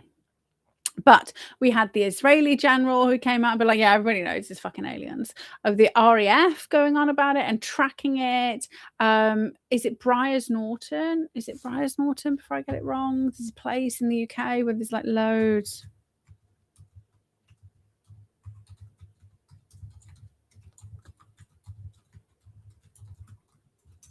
I was doing this while I was oh, there's an interactive map that shows every UFO spotted in the United Kingdom. There's 102. Whoa. Oh my God, like, oh. No, I just want the map. Let me just show you, like, I can't find the name, but there's a place. Look at all these. Like, this is like how many there are. Where am I? Stoke. I'm not in Stoke-on-Trent, but I'm near it. Stone, Wem, Rugeley, Lichfield. Shrewsbury. 4 times in Shrewsbury. No. There's been 3 alien sightings in Telford. Ooh. This is where I am here. Aliens near Oaken Gates. In 2020, oh, this is cool. In 2021, there was a glowing spinning disc flying below the clouds with no sound. Tic-tac shaped object seen in a photograph above hot air balloons. No way. That's when, so every year they do this like hot air balloons, like they kind of like fly across, like I go, it's fun. You just stand in the garden and you just see like all these different shapes. Like there was like a sheep shaped hot air balloon. So it's kind of, I don't know whether it's like a race or something. I don't know whether it's just Telford. I don't know whether it's across the Midlands or wherever, but they kind of like go across. But so that's when they kind of spotted that one. I wasn't looking at I was too busy looking at the hot air balloons, but I will remember for next time. 3 in 2021. White featureless disc object hovering above the motorway, not seen with the naked eye. In Morton, glowing object appearing to change shape and darkness as it hurtled across the sky. And again, 2022. These are quite like new ones then. Broseley. Oh, I used to live just like down here. 21. Odd light seen with naked eye on photo. 4 lights with one being rectangular can be seen. This is cool. If you're in the UK, come and have a look at this little this little map thing on the mirror. Look at all these. Oh, and one. An orb. Just outside the Shetland Islands. Oops. This is just since 2020. No. I suppose people are looking now, aren't they? I mean, that was fun. That's not what I was looking for, but I had fun. Sorry. this is how I research. I just get excited by stuff. So there's that interactive map. That was cool. Thanks, Mirror.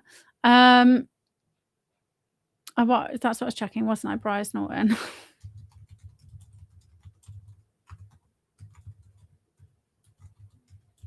I mean, hopefully that. Oh, what happened then? Hopefully that's not a like a. This is where somebody was like raped and murdered, and you're getting all your investigations mixed up, Kate. Bryce Norton UFO hot spot. I'm sure it was a wood. Oh, this is annoying.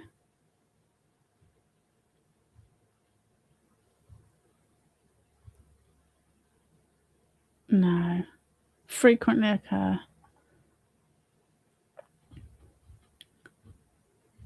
Oh, go away. Fuck's sake. Southampton, Leeds. No, this isn't gonna. There's a wood. Fuck you. Right. Screw it. We can't. I haven't got time to chase. There's a wood, right? There's a wood where it happens all the fucking time. Anyway, so that's when I was investigating, because it was 2023, so I can't remember, so I do apologize. These specific like RAF testimony, and there's a whole this like police officer testimony, and they were like tracking it all, right? They got like just governments spending money, tracking it, identifying it, well, not being able to identify it. However, the weakness is it's all kind of indirect, right? Because people got it's just reports and declassified information, but they're not it's not direct evidence, right? We haven't tested it, seen it, examined it, anything like that. So it's all secondary information rather than primary. And then the megaliths I kind of put as my third. Like I'm kind of like I think maybe some of it's alien, but maybe we were just maybe there was a species here before humans. I don't know. So what Grusch says is that these are real, observable, and genuinely difficult to explain with current understanding of ancient capabilities. The weakness is the leap from we can't explain how they built this to therefore non-human intelligence helped. Which is fair enough. Um,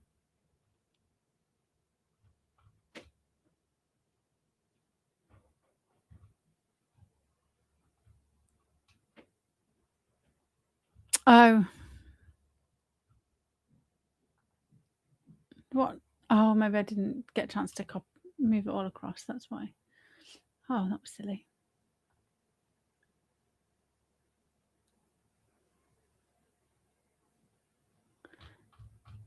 Okay, aliens. Oh. Oh, yeah, it's because so basically I was trying to do this while I was doing the dishes and stuff, so I was having to use the talking version, um, and Gruck kept interrupting me. Like, I was kind of, like, halfway through a sentence, he was like, "Okay," and I was like, "No, not okay. I haven't finished yet." So, like, he's literally got me going, "I think no, wait, stop. No, stop. I'm ready. No, I told you."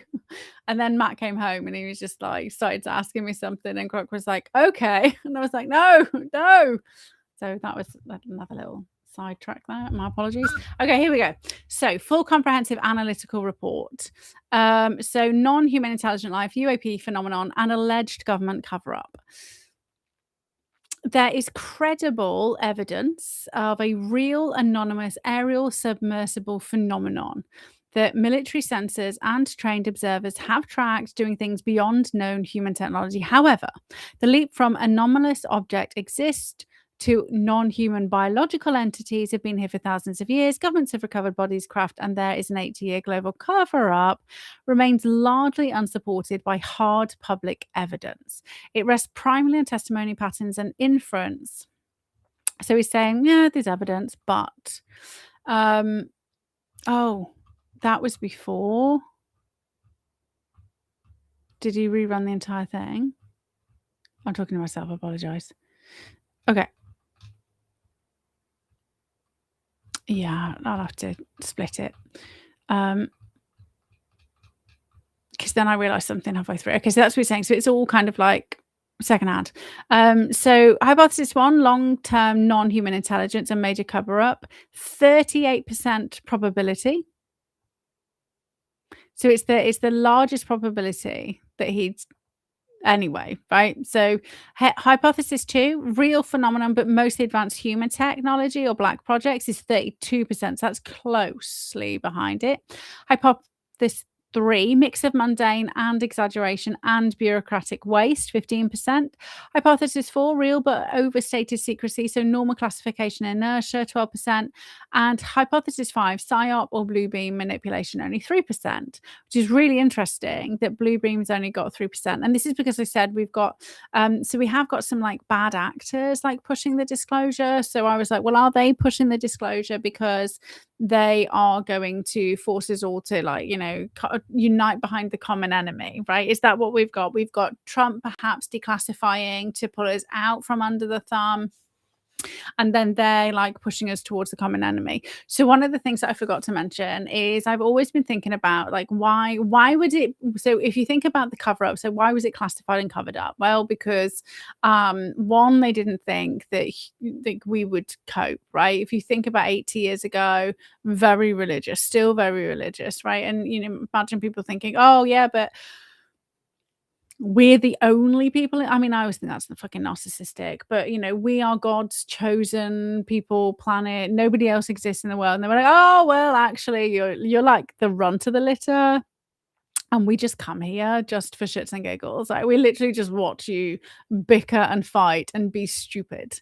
So then that wouldn't go down very well. So maybe initial cover up, just to kind of, and then you start getting the stories, you start getting sci-fi, you get all the salting to kind of like soften the blow.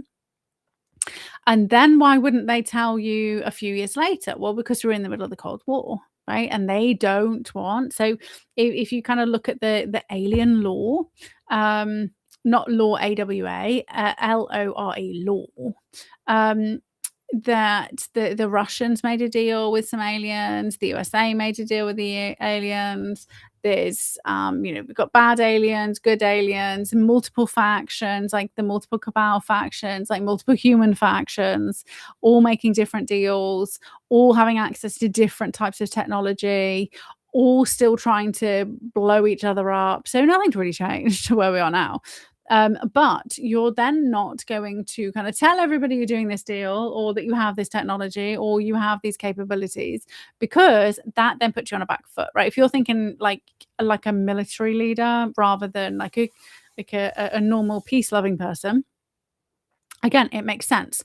So then you have to ask yourself, well, if that's true, right? So maybe like people are no longer freaking out, right? There's been like alien stories nonstop in the papers for like years, and people haven't like kind of like run around like headless chickens, like screaming and freaking out. So the only other reason to then, obviously, people aren't freaking out anymore. So it must have been a reason, because the perpetual one-upmanship in the war, right? So why is it okay to now declassify? It must mean, this must be an independent indicator that the cabal-based perpetual war threat is about to be subdued, right? Because why would Trump release all the information about all the secret stuff that they've had and they've done, and put the national security of the USA at risk? And I don't think he's a stupid person, unless it's no longer a threat. So that was a really kind of positive thought I had this morning, that they just must not be, while they are showing us like the end of the world.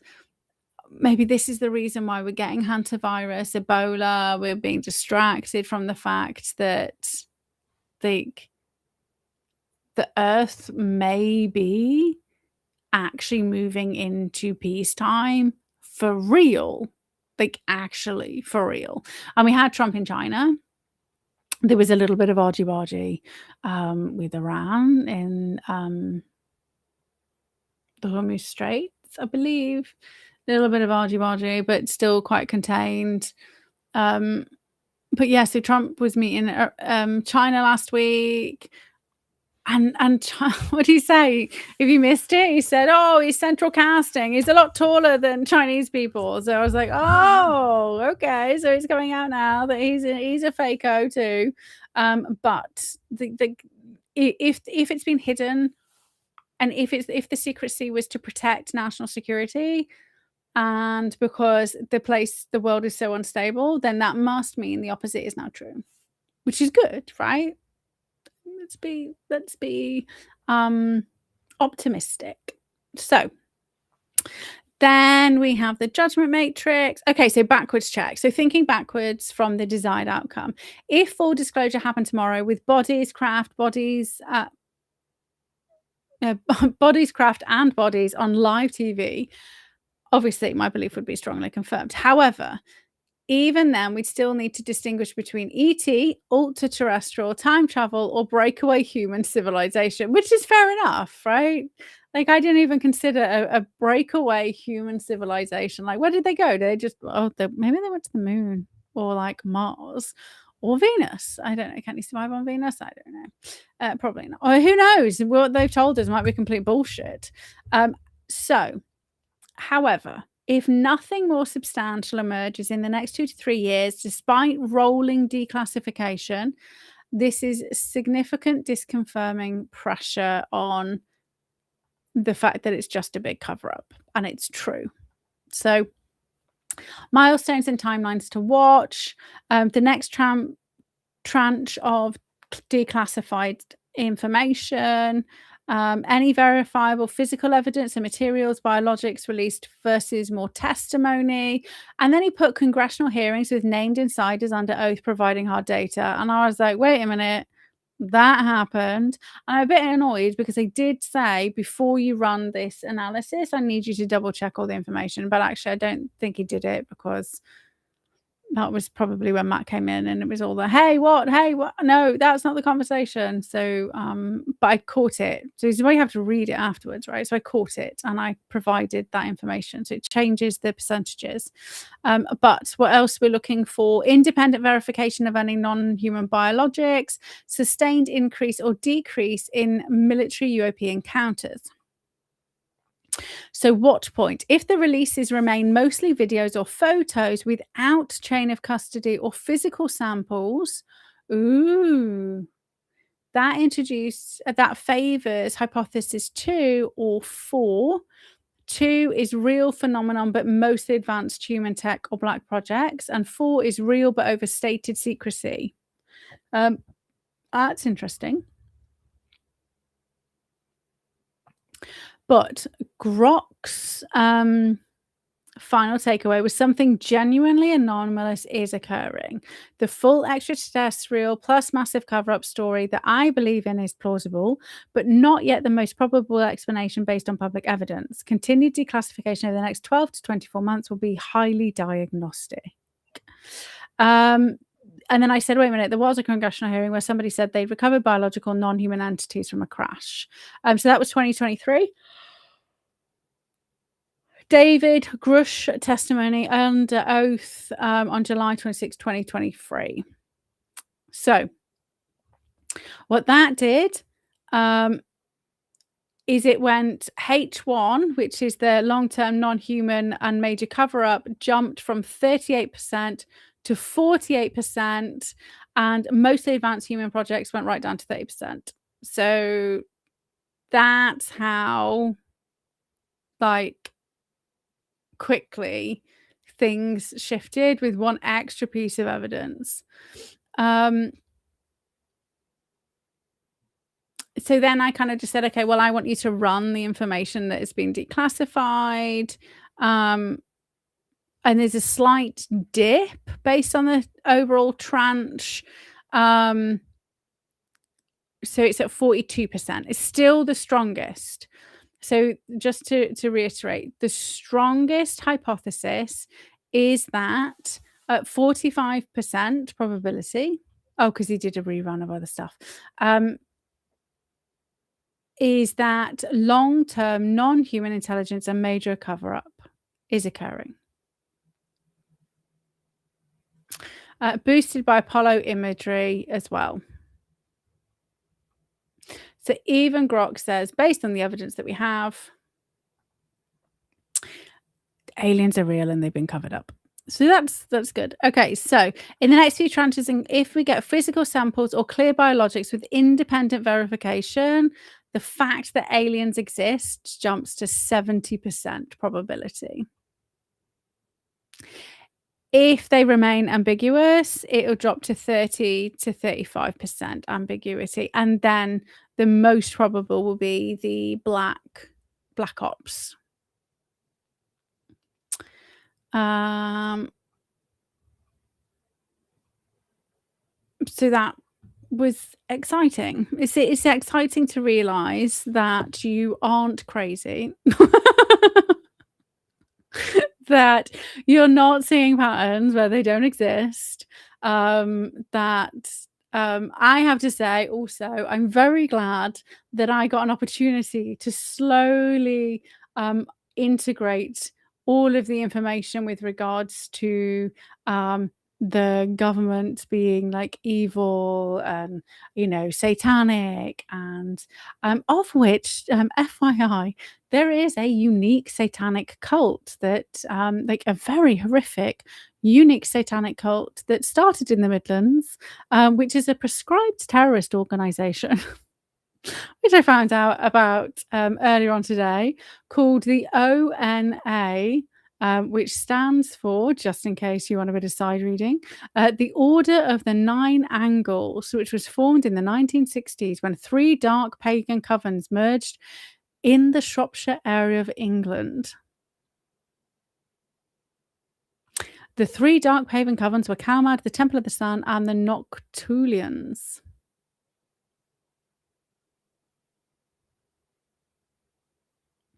Yeah, so Shropshire's a fun place to be. Anyway, so it's quite nice to have had an opportunity to have come to all of this information, this realization on my own, at my own time, with my own digging.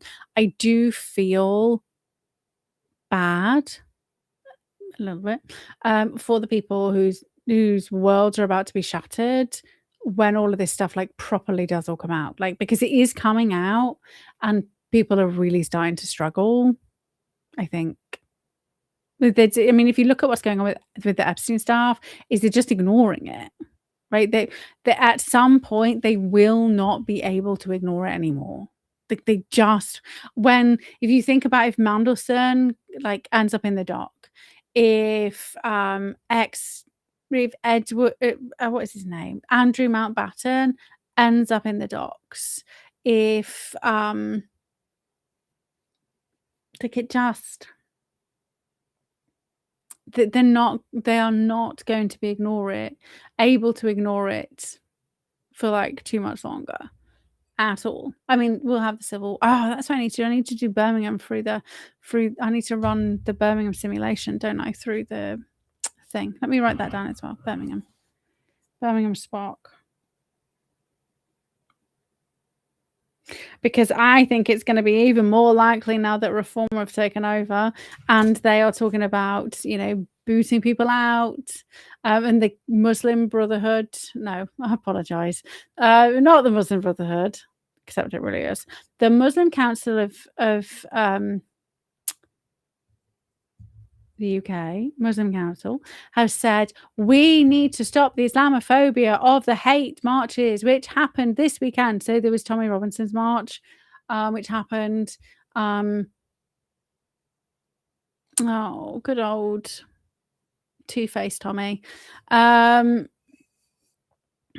Stirring up the racial tension. And I'm not saying we should not be standing proud as a nation. I am not saying that we should not be calling out criminals. I am not saying we should not be deporting criminals and deporting benefit scroungers who've never contributed to the country. I'm not saying any of those things. I'm just saying the way in which Tommy fled the country for an immediate threat to his life, which, I showed you was not an immediate threat to his life at all whatsoever. And then he came back for an event that he organised after getting some more money from the Shillmans, the Mr. Shillman, who also gives Katie Hopkins money. I mean, a big Jewish influencer, billionaire, millionaire, whoever he is. So they can't go back on what they're doing because they will get Charlie Kirked, right? So they will be doubling down on what they've been told to do, 100%. Like, if you want your assets to like follow the plan, you just assassinate one of them. They all know, right? They all know.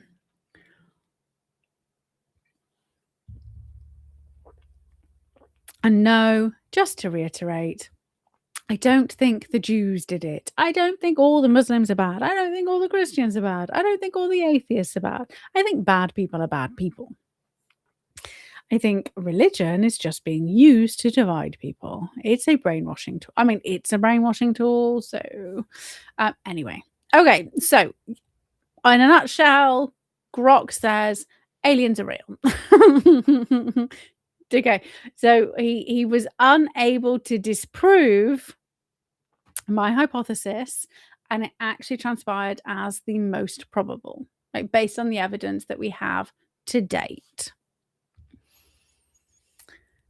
So now we're going to finish up properly by debunking and blasting the Zimbardo myth, right? I love debunking this one because the Stanford prison experiment is always touted like it is fucking gospel, and it is not at all. Like people who go to the University of TikTok, don't even do some basic, you don't even need to search engine stuff anymore you could just go to an AI and be like, is this experiment truthful? Like, that's where I would start. Like, is this experiment truthful? Before I go and tell everybody it is, and then convince loads of other people who are being, educated by the University of TikTok, believing that it's true, right? So, for those of you who don't know, the Zimbardo prison experiment. There was a guy called Zimbardo, obviously. He decided that he was going to have a group of people who were going to be the prison guards and a group of people who were going to be the prisoners. And he was going to test to see whether good people would become psychotic, psychopathic, torturers, evil people, right? Just spontaneously. And it was one of these experiments that was done in the wake of World War II, trying to understand why the Germans all became so evil, right? That overnight Germany was this evil bunch of evil people, right? So one, that's not what happened. Two, the rest of the world was also doing sick shit, which everybody forgets. And if you've never looked into like Japanese prisoner of war camps, I think it's Unit 731, like trigger warning in advance, right? Some of the shit they were doing was sick. But also, the allies, so UK, USA, and Canada, the tripartite agreement, we were experimenting biological and chemical weapons on our own military personnel, right? So we were also probably conducting experiments on our prisoners of war because that's what they do. They did. Maybe we just didn't lose, and our shit wasn't shown to the world, right? Anybody who thinks like we were like high and mighty really needs to fact check themselves, that all the other shit that we did that is declassified, that is out there. Anyway, so Zimbardo was like, okay, well, I'm just gonna see what happens. I'm gonna put these two groups together and just let it run. Well, first up, that's not what happened at all whatsoever. He specifically recruited guards with certain personality types. One of the guards actually, when they were being briefed on what they had to do, this is how we know that it was all staged. I mean staged, like it actually happened, those poor fucking pretend prisoners. But it wasn't spontaneous, it wasn't just kind of natural. One of the people who had been handpicked to be a prison guard was being told about what they were supposed to be doing, and this is like to do with like psychological torture and bullying and physical altercations, all of these things, right? And he refused. He said, I'm not doing that. Like I'm going to be a guard, but that's not my nature. Like I will just be a guard. So then what happened, unbeknownst to him, he was taken out of the prison guard rotation, and instead he was then put in as a prisoner. And the way that they got the prisoners is they kind of like kidnapped them from their homes in the middle of the night, and then they bungled them into a van, and then they threw them into the prison, right? So that's traumatic enough. It's not like that's traumatic, right? But also Zimbardo wasn't a casual observer, neither were the other kind of researchers. They were fully involved and directing and encouraging. So in the very much the same way as the electric shock. Who was that one? Milgram. The Milgram experiment with the electric shock. If you've not heard of it, it's where they've got people sitting this side and they can hear somebody screaming in the other side because they're getting questions wrong, and they have to keep shocking and shocking and shocking. And everybody killed everybody. They didn't. Like, loads of people refused. Loads of people walked out. Loads of people said it was sick. But they just didn't include any of that research. That's another one where they just fucking lied. But in Zimbardo, like they directed the entire thing. Obviously, they didn't tell anyone any of this information, and they were just like, oh my god, like we personality tested everybody, which is true.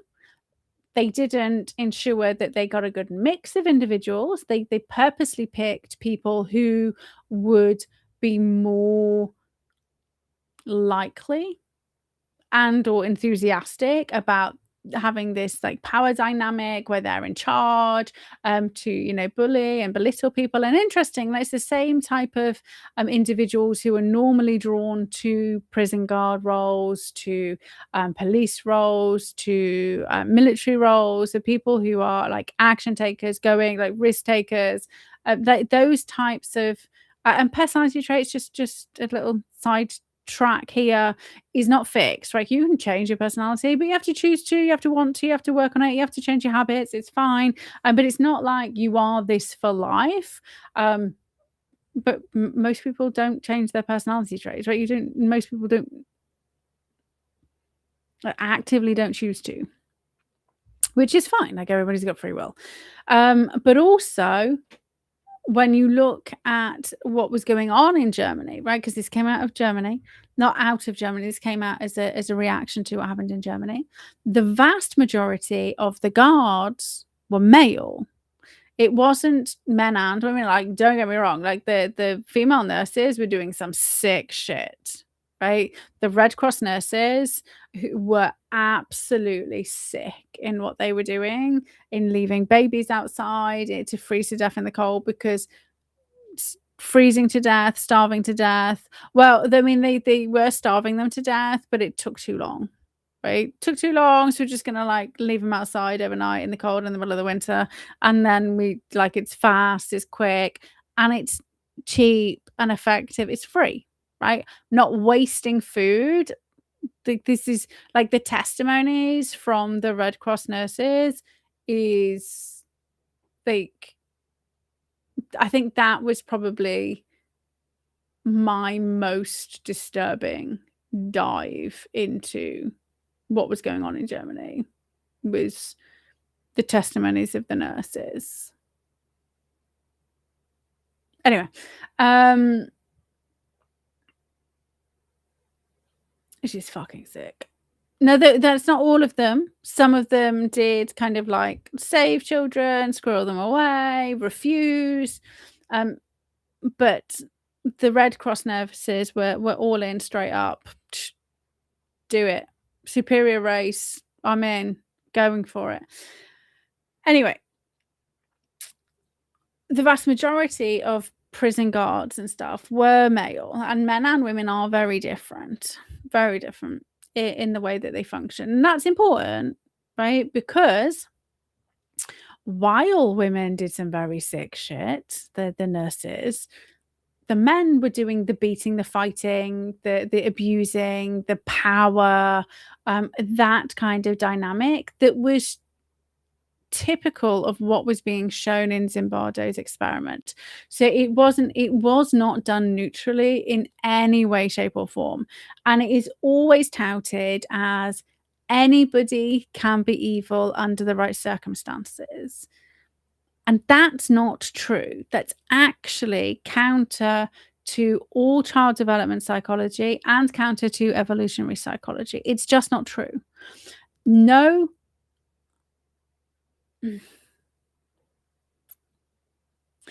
It's not true in such a short space of time. So I'm just gonna correct myself. So a very, very nice, empathetic person can be persistently pushed to a point where they do something retaliatory, but are not going to then become cold-blooded, psychopathic, sociopathic killers. Right? They're not going to become like, if you attack a bully, like rape, pillage, you might go and get revenge. But outside of the revenge circle, like, that's kind of where you stop. If, however, you didn't have a pleasant childhood and you grew up with not full empathy,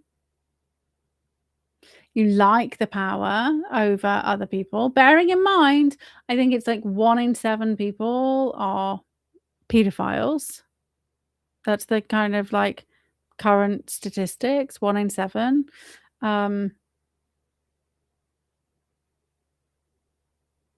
She's fucking sick, right? It's a lot of people who are not really empathetic, not really,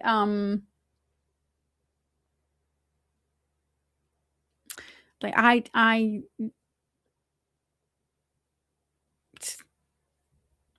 okay, so why does this matter? Right? Because scientists lie. I mean, if you're here, you know that they lie because you survived COVID, right? And we've just seen what everybody's doing with Ebola and hantavirus. But scientists lie. Sometimes they lie because they're making a name for themselves, like the person who coined the phrase imposter syndrome. Imposter syndrome is just anxiety. It's not a separate type of anxiety. It's not a different anxiety. It's just anxiety. But she made a name for herself by talking about imposter syndrome. So she branded it, wrote books, became famous, had interviews, and now people have this thing. Like, so same as the person who first started using the phrase gaslighting, right? That's just psychological abuse. That's psychological manipulation. But no, somebody coined a phrase, right? So sometimes people will mislead to make a name for themselves. Sometimes there's money involved. Quite often there's money and like a name for yourself. Sometimes they're just shit. And this happens, I think, way more than people realize. One of the things that was kind of funny about when I was studying psychology is the sheer number of times they told us what the p-value means and what you're actually testing for. You're actually testing for the the null hypothesis. You're actually the p-value is with regards to the like over and over and over and over again. Right. And I couldn't understand it during my undergrad. I was like, oh my God, you told me this like again. You're like, and you're telling me again, correlation doesn't mean causation. Like, I get it. I got it like the first time you fucking told me. No, lots of people don't get it. And when you actually look at the research and you actually read the papers, you're like, they've literally said like it's causal. Like how have they come to that conclusion? Because that's not what this paper says, right? And then obviously the papers run, like the newspapers run with it, the media runs with it. So sometimes, quite often, scientists are just dumb. And they're not good at their job. They don't really know what they're talking about. Sometimes they just happen to be in a position of power and their name is on the paper, but they didn't do anything with it, right? And I know we have this peer review process, but even that, I mean, there's literally been fraud cases recently, like scientific journal fraud, people going to prison and huge fines. So like, this is not me just talking about us, like it's all money. We also know that they keep out research that counters the narrative. So why does this matter? Because if you're trying to feel good, right, the way that you win, the way that we win, like the war, is by us feeling good, and then we can see the bullshit, and then we can just enjoy the ride, and then our energy feeds into the collective energy, and our energy ripples out. So like Maharishi effect, monk effect. Like if you feel good, we change the course of the trajectory, right? And I've been saying that consistently for 6 years now. So you can only ever rely on you. So you need to become your own scientist, right? We're not going to be taking fake Zimbardo science as gospel. Even the Ash conformity experiment, right? And I've mentioned that one before, right? People like show that around like, oh, everybody goes along. No, they don't. No, they don't. And also, as soon as there's one dissenter, the second person dissenting drops right to 30%, right? We've been through those things. But the way the information is presented in the information age is really fucking narrative shaping and dodgy. And I do try my best to always give you all my biases, right? That's why I run through. This is the information that I ran through the HIA, right? So you might get different numbers because you're running different information. You've got a different bias, right? which is fine. That's the whole point. That it's not, if it gave you the exact same results regardless of what you put in it, like, it wouldn't be truthful and it wouldn't be working. So, but you need to disregard everybody else when it comes to helping you feel good, right? So I've given, like, loads of tips and advice over the last 6 years.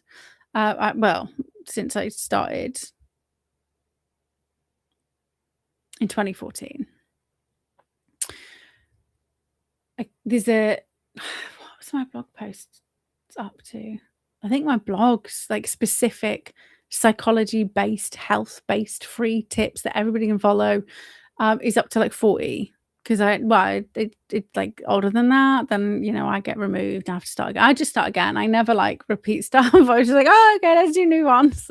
Like, "Let's start again. Let's do it again."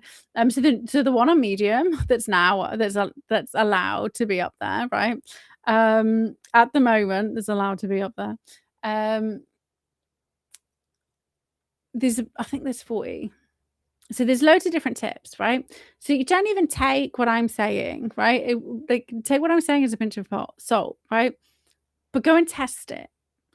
And this is what I always do, right? I never trust anybody ever. And I said this before. This is not necessarily the way that everybody should I trust Matt, but I mean, if he does, if he said to me, like, try this thing, like it was like a food thing, I would make him eat first, right?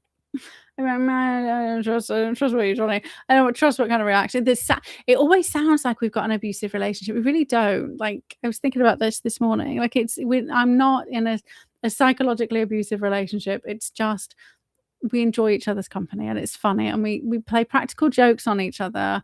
But there's nobody needs to be worried. I don't need rescuing. Anyway, so even if you just go to, like, my Medium and you go, "Okay, well, Katie says do X, Y, Z. This is what I want you to do with that. I want you to, before you do any of the tips or any of the things that I'm suggesting, I want you to do a 7-day baseline," right? So you just go, "Okay, if you're going to read one tonight, that's fine. But from today till next week, you just track how you feel," right? There's some different indicators on what I want you to track. Oh, shoot. Lost him. Let me find him again. 2 secs. 2 secs. Between 0 and 10, like how these show up over your day. I closed the wrong tab. I do apologize.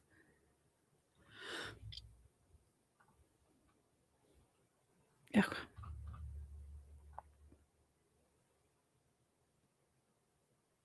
Okay, so sleep quality between 0 and 10. Oh, like, this is not like, I sit down and analyze and ruminate. This is just like overall today. So you need to, like, okay, so what is 0? 0 is like your worst ever. Like, you need to define 0. What is your worst ever? What is your 10? What is your 5, right? You need to know 0, 10, and 5 so that you can kind of, like, guesstimate, well, maybe it was a 3, maybe it was about a 6 or a 7. And pick one number. So if you say 6 or 7, was it more 6? Was it more 7? Right? You have to pick one full number for that 24-hour period. What was your energy, right? 0 being the worst, 10 being the best. Mood flatness, like, is that you? Yeah, maybe that's like Darius, the CEO. Maybe he's taking antidepressants. Like, oh my God. You see how quickly my brain just says shit. I do apologize. I don't know him. Right. But that's he doesn't seem very emotionally invested in the conversation. Maybe he's just like doing a game face. I don't know. Maybe he's just better at controlling his emotions than me, obviously. Yeah, I'd be a shit poker player. Anyway, so mood or flatness, like, are you just, like, coasting, or are you like enjoying the day, or is your mood, like, through the floor, right? Is it like a shitty day?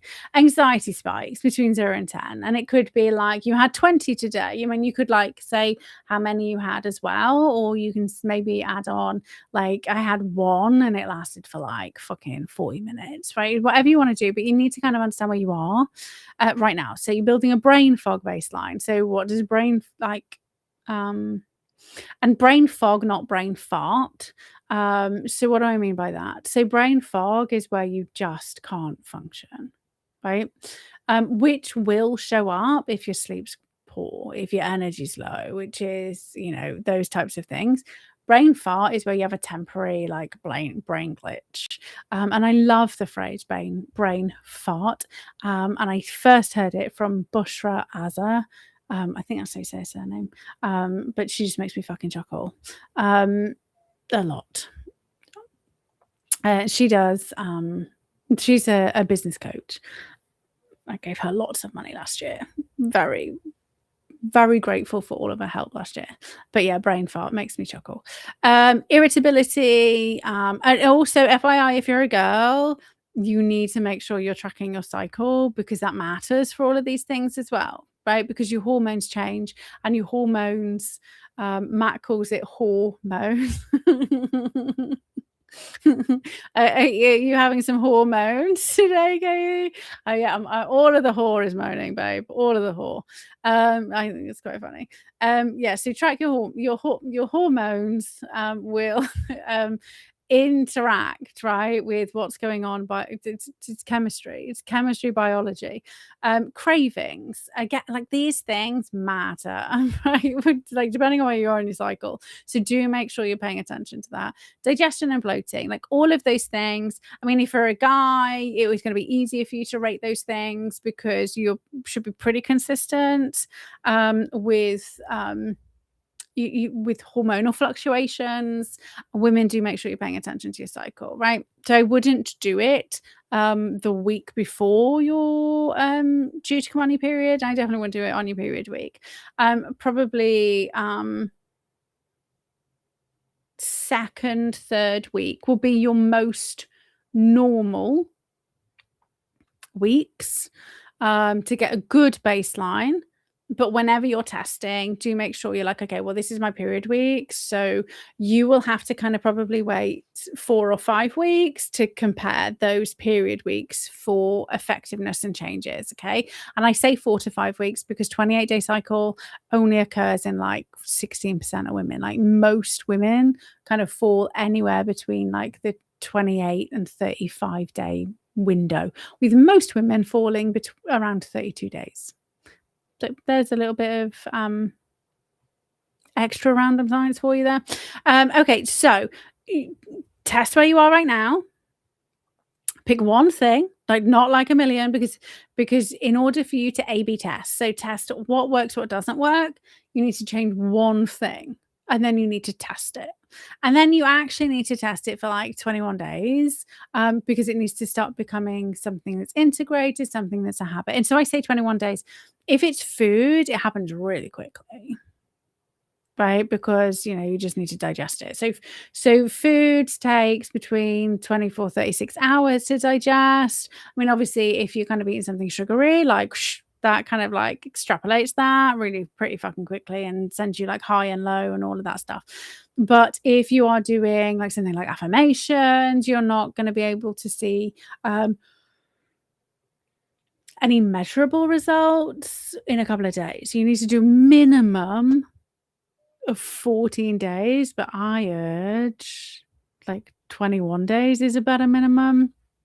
But it's up to you. Like I would say like bare minimum, but just be careful. Like depending on what it is you're doing. If you're doing like hypnotherapy tapes, like you need 28 days, right? So it just depends whether you're doing it old school and focusing just on trying to rewire your brain, or whether you're doing it the fast lane way, which is by like triggering your biology, like doing the thing. So, if you're gonna like want to alter the way that you show up in the morning, like maybe like you're struggling to go to work and work's stressing you out, get up, go for a 10-minute walk, right? Get outside, go for a 10-minute walk, come back. I mean, like, I would recommend get out of bed, go for a walk, come back, brush your teeth, like do it. Like you want to be like up and out as fast as possible. Like this is going to sound really grotty, but that's literally how I walk the dogs, right? I get up, I get out, I just move then I come back, brush my teeth, like do all of the like cleaning stuff. And there's reasons why, but like if you can do exercise in the first half an hour before you get up, you can do it before the cortisol spike happens. And so you're kind of like doing it still in your kind of like you kind of get coming awake type phase. And if you can like just flood that full of good positive stuff, which you will see while you're out on your walk, but also the mint and toothpaste actually makes me gag and makes me feel quite sick. So it's just that would not put me in a good mood. So I personally, I get out, I go, and then I come back and I brush my teeth and I do the rest of my stuff. It's dark. I don't care. I'm not snogging anybody first thing in the morning. So do what works for you, but nobody says you have to get up and brush your teeth and like put makeup on and be presentable before you leave the house, right? That's a you thing. Like I do brush my teeth twice a day. Also, I don't understand where the 2-minute came from. If anybody can help me with this, like genuinely, right? This is a legit question. If you have 6 sides of your teeth, right? Because you have a front, a back, and a top of the bottom lot, and you have a front, a back, and a top, right, of the top lot. Like it evenly, that's 3 minutes, like 30 seconds for the front, 30 seconds for the back, 30 seconds for the top. That's 3. Like, how did they come up with 2 minutes? Like, how do you divide 6 into 2? Like, you have to do it in like 20-minute chunks, right? But if you have an electronic toothbrush, it does it in 30. Sorry, not 20 minutes, 20 seconds. If you have an electronic toothbrush, it does it in 30-second chunks.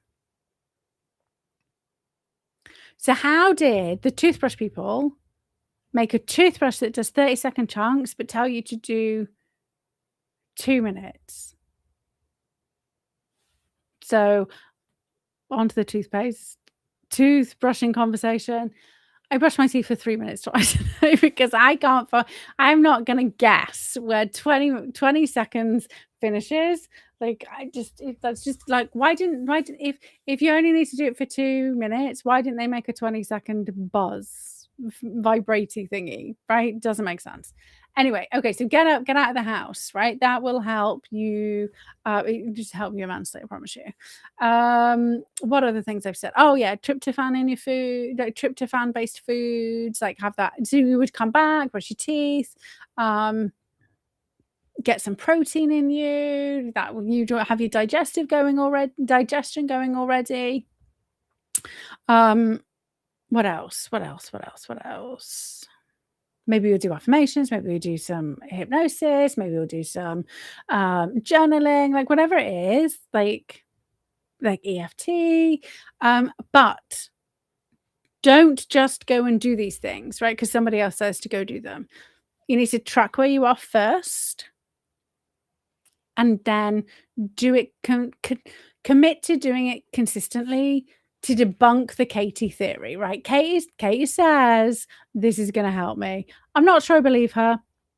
I'm going to test it. That is the only way for you to heal. Because when you test it and you experiment and you see your own changes, then you start to believe in the techniques that you're using because you've got physical evidence that they work and they're being beneficial. And that's the thing that will enable you to keep moving forward. That's where everybody goes wrong. And that's why when I'm working with somebody one-to-one, like I show that we do the psychometric assessments together and I show them the results. I walk them through the results. We do it day 1, we do it week 4, we do it week 8, and we do it week 12. Right? So they feel better and I'm going, you're feeling better, but also this is literally, if you went to the conversation I usually have around week 8 is if you went to the NHS today, they would tell you to jog because you are not ill enough to be there, right?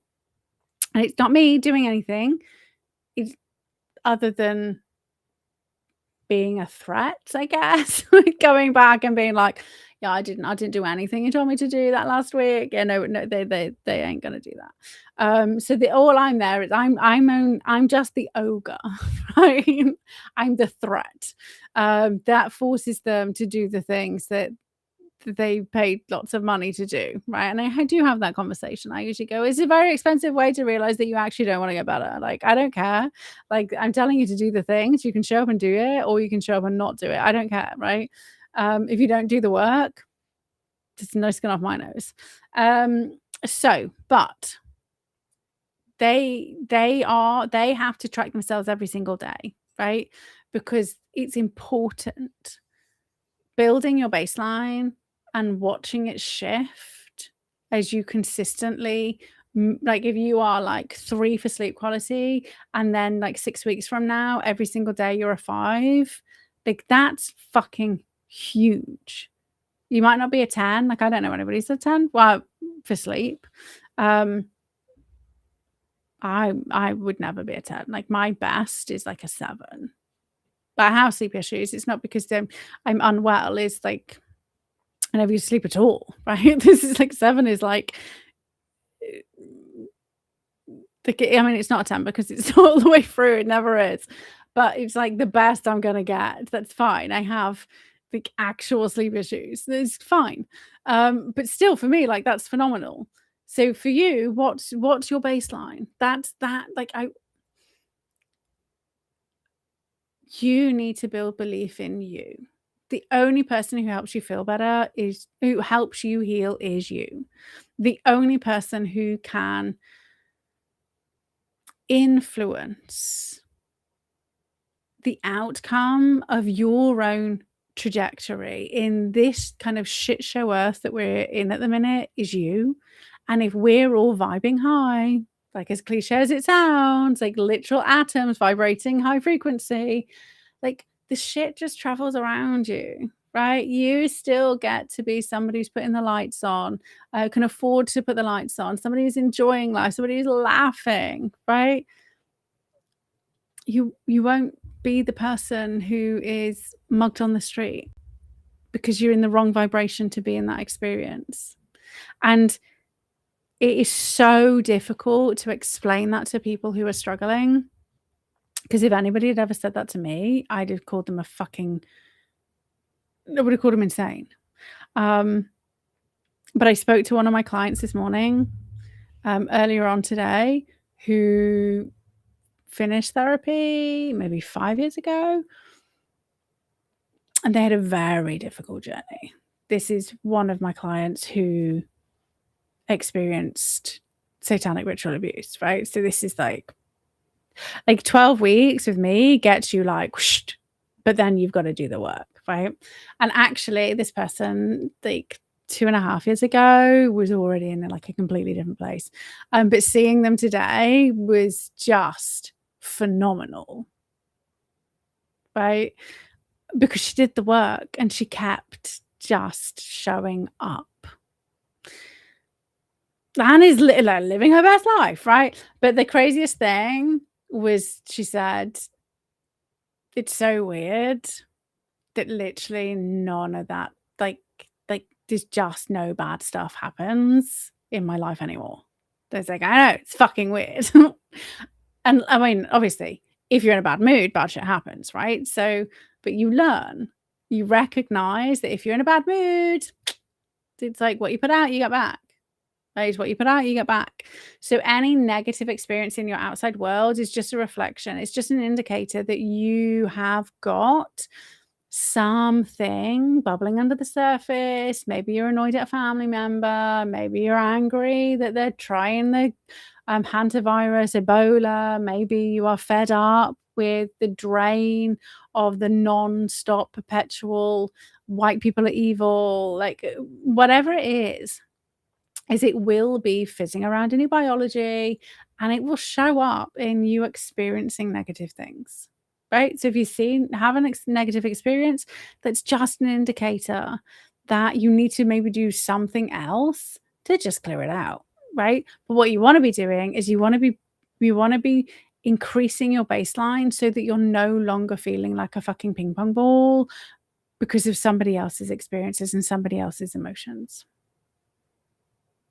So, oh, the thing that I meant to tell you. Also, if you are a parent, or I mean, you don't have to be a parent, or a grandparent, or somebody who is currently trying to force, and this is kind of UK specific, but you can absolutely adapt it if you are in outside of the UK.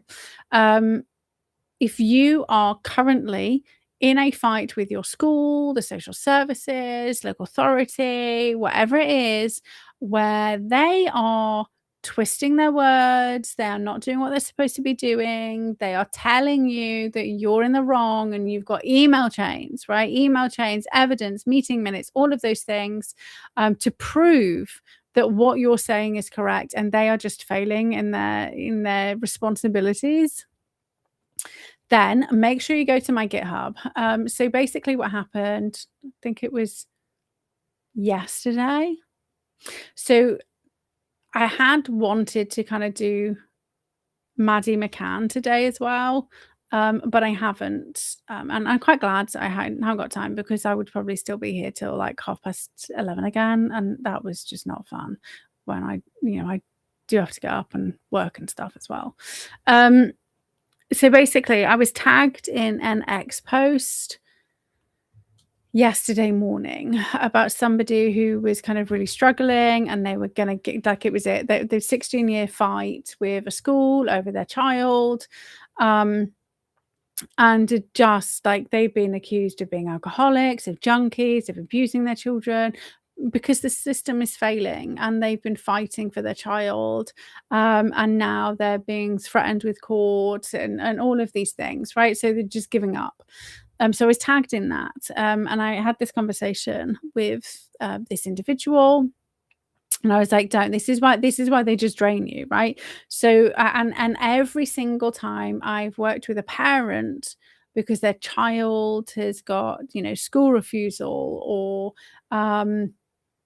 severe anxiety, depression, suicidal thoughts, or all of those things, it always entailed a fight with the school and with social services and the local authority, particularly the education department, right?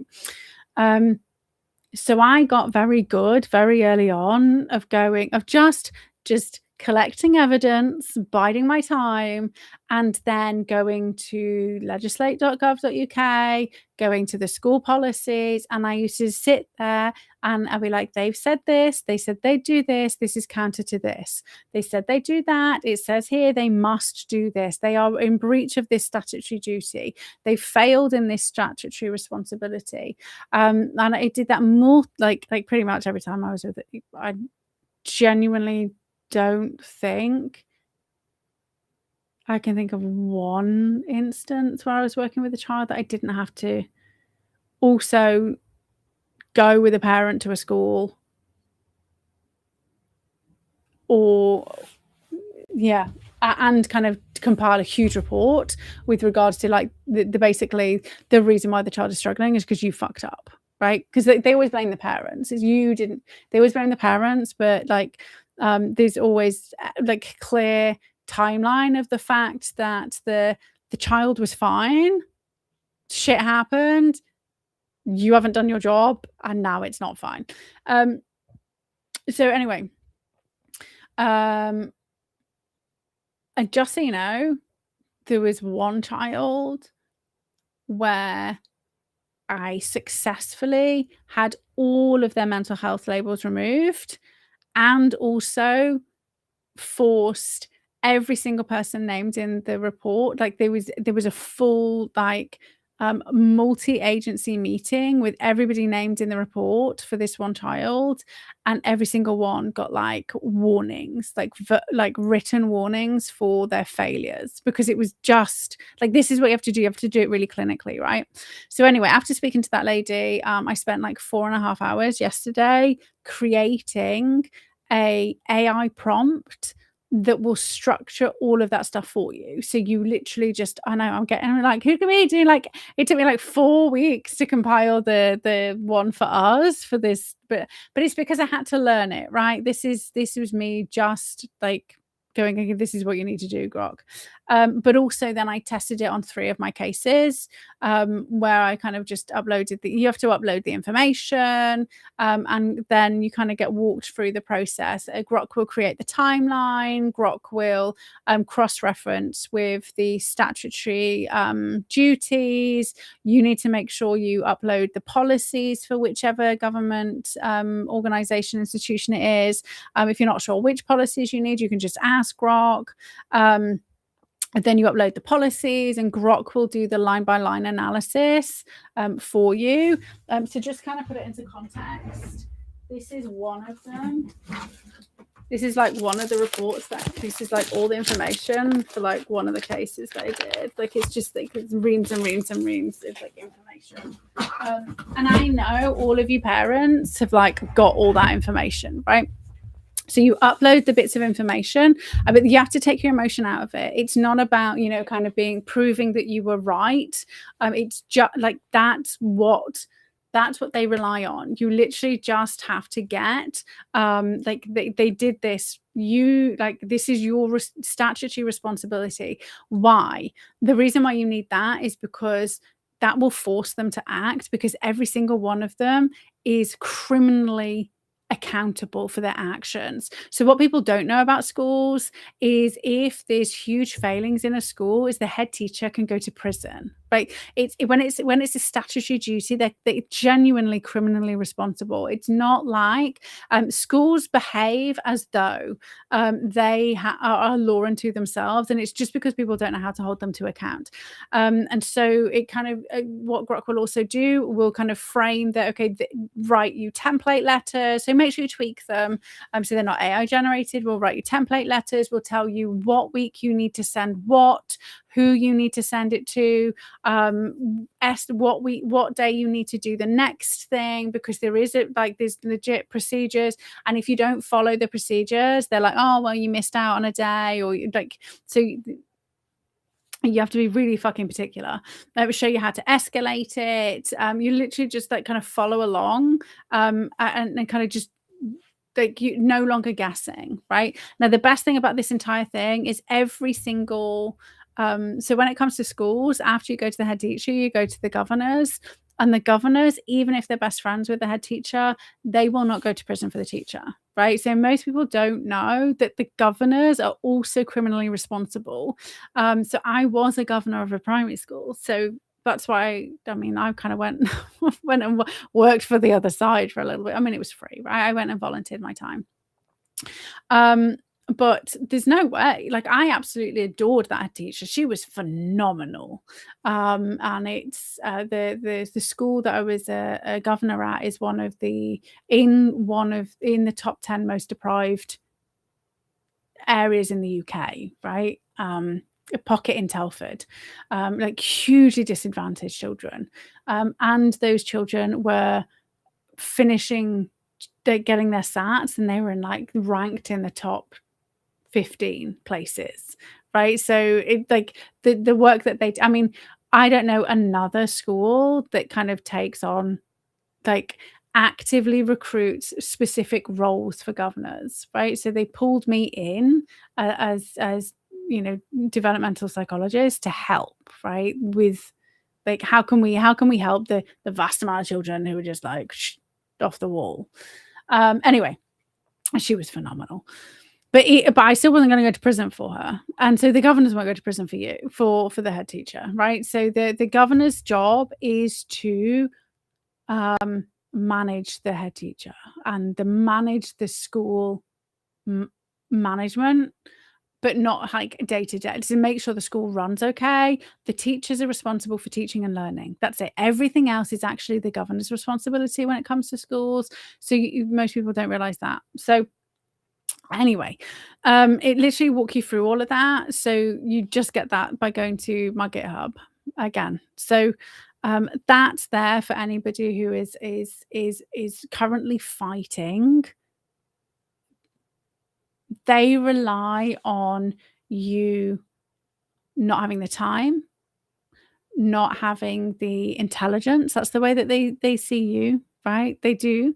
Um, I was told by a teacher that I didn't understand children, which I thought was absolutely fucking hilarious. And she wasn't even a teacher. She wasn't even a proper teacher. She was like a pastoral care person. Literally said to me when I was like, this is like one of the head-to-head meetings where I'm like, these fucking like you are doing this shit wrong and you are causing damage. Well, I don't think you really understand how children function. I was like, oh really? So fucking developmental child psychologist. I don't understand how children function. Like, really? Like, stop this now, otherwise we will be suing you. And that was I loved working for that family. They had quite a bit of money. It was fun. I could actually say, do what I say, or we will literally be taking you to court, and then had the money to back it up. Like with other parents, they usually it's not usually they're usually being taken advantage of because they are not very well off, right? But it was just the teachers are so dumb, like legit dumb. They just like email chains of just the kid just it's so easy to just box them in a corner. You just ask them question like it's just like but you just have to take your emotions out of it, right? So that's there for anybody, or if you know somebody who is kind of in the middle of a fight with any of the statutory bodies, that can help. So just kind of like it is designed for parents of children but it doesn't mean it can't be like tweaked and adapted. But so outside of that, have yourselves an amazing rest of your week. I look forward to seeing you next week. I'm not going to promise that we'll do Maddie, but I think she's kind of back in the news. So I think that will be I think, well, depends what happens, right? So at the moment, that's my plan. We'll do one thing and then we'll do Maddie. I'm just more excited we did the aliens, the alien question. So do make sure you keep your eyes on the Ebola stuff, because I think they're going to try and run with it. But so if they even attempt a symptomatic spread, like we've got to be on those community notes and shutting it down. So thank you. Enjoy your week, and I shall see you next week. Lots of love, and bye for now.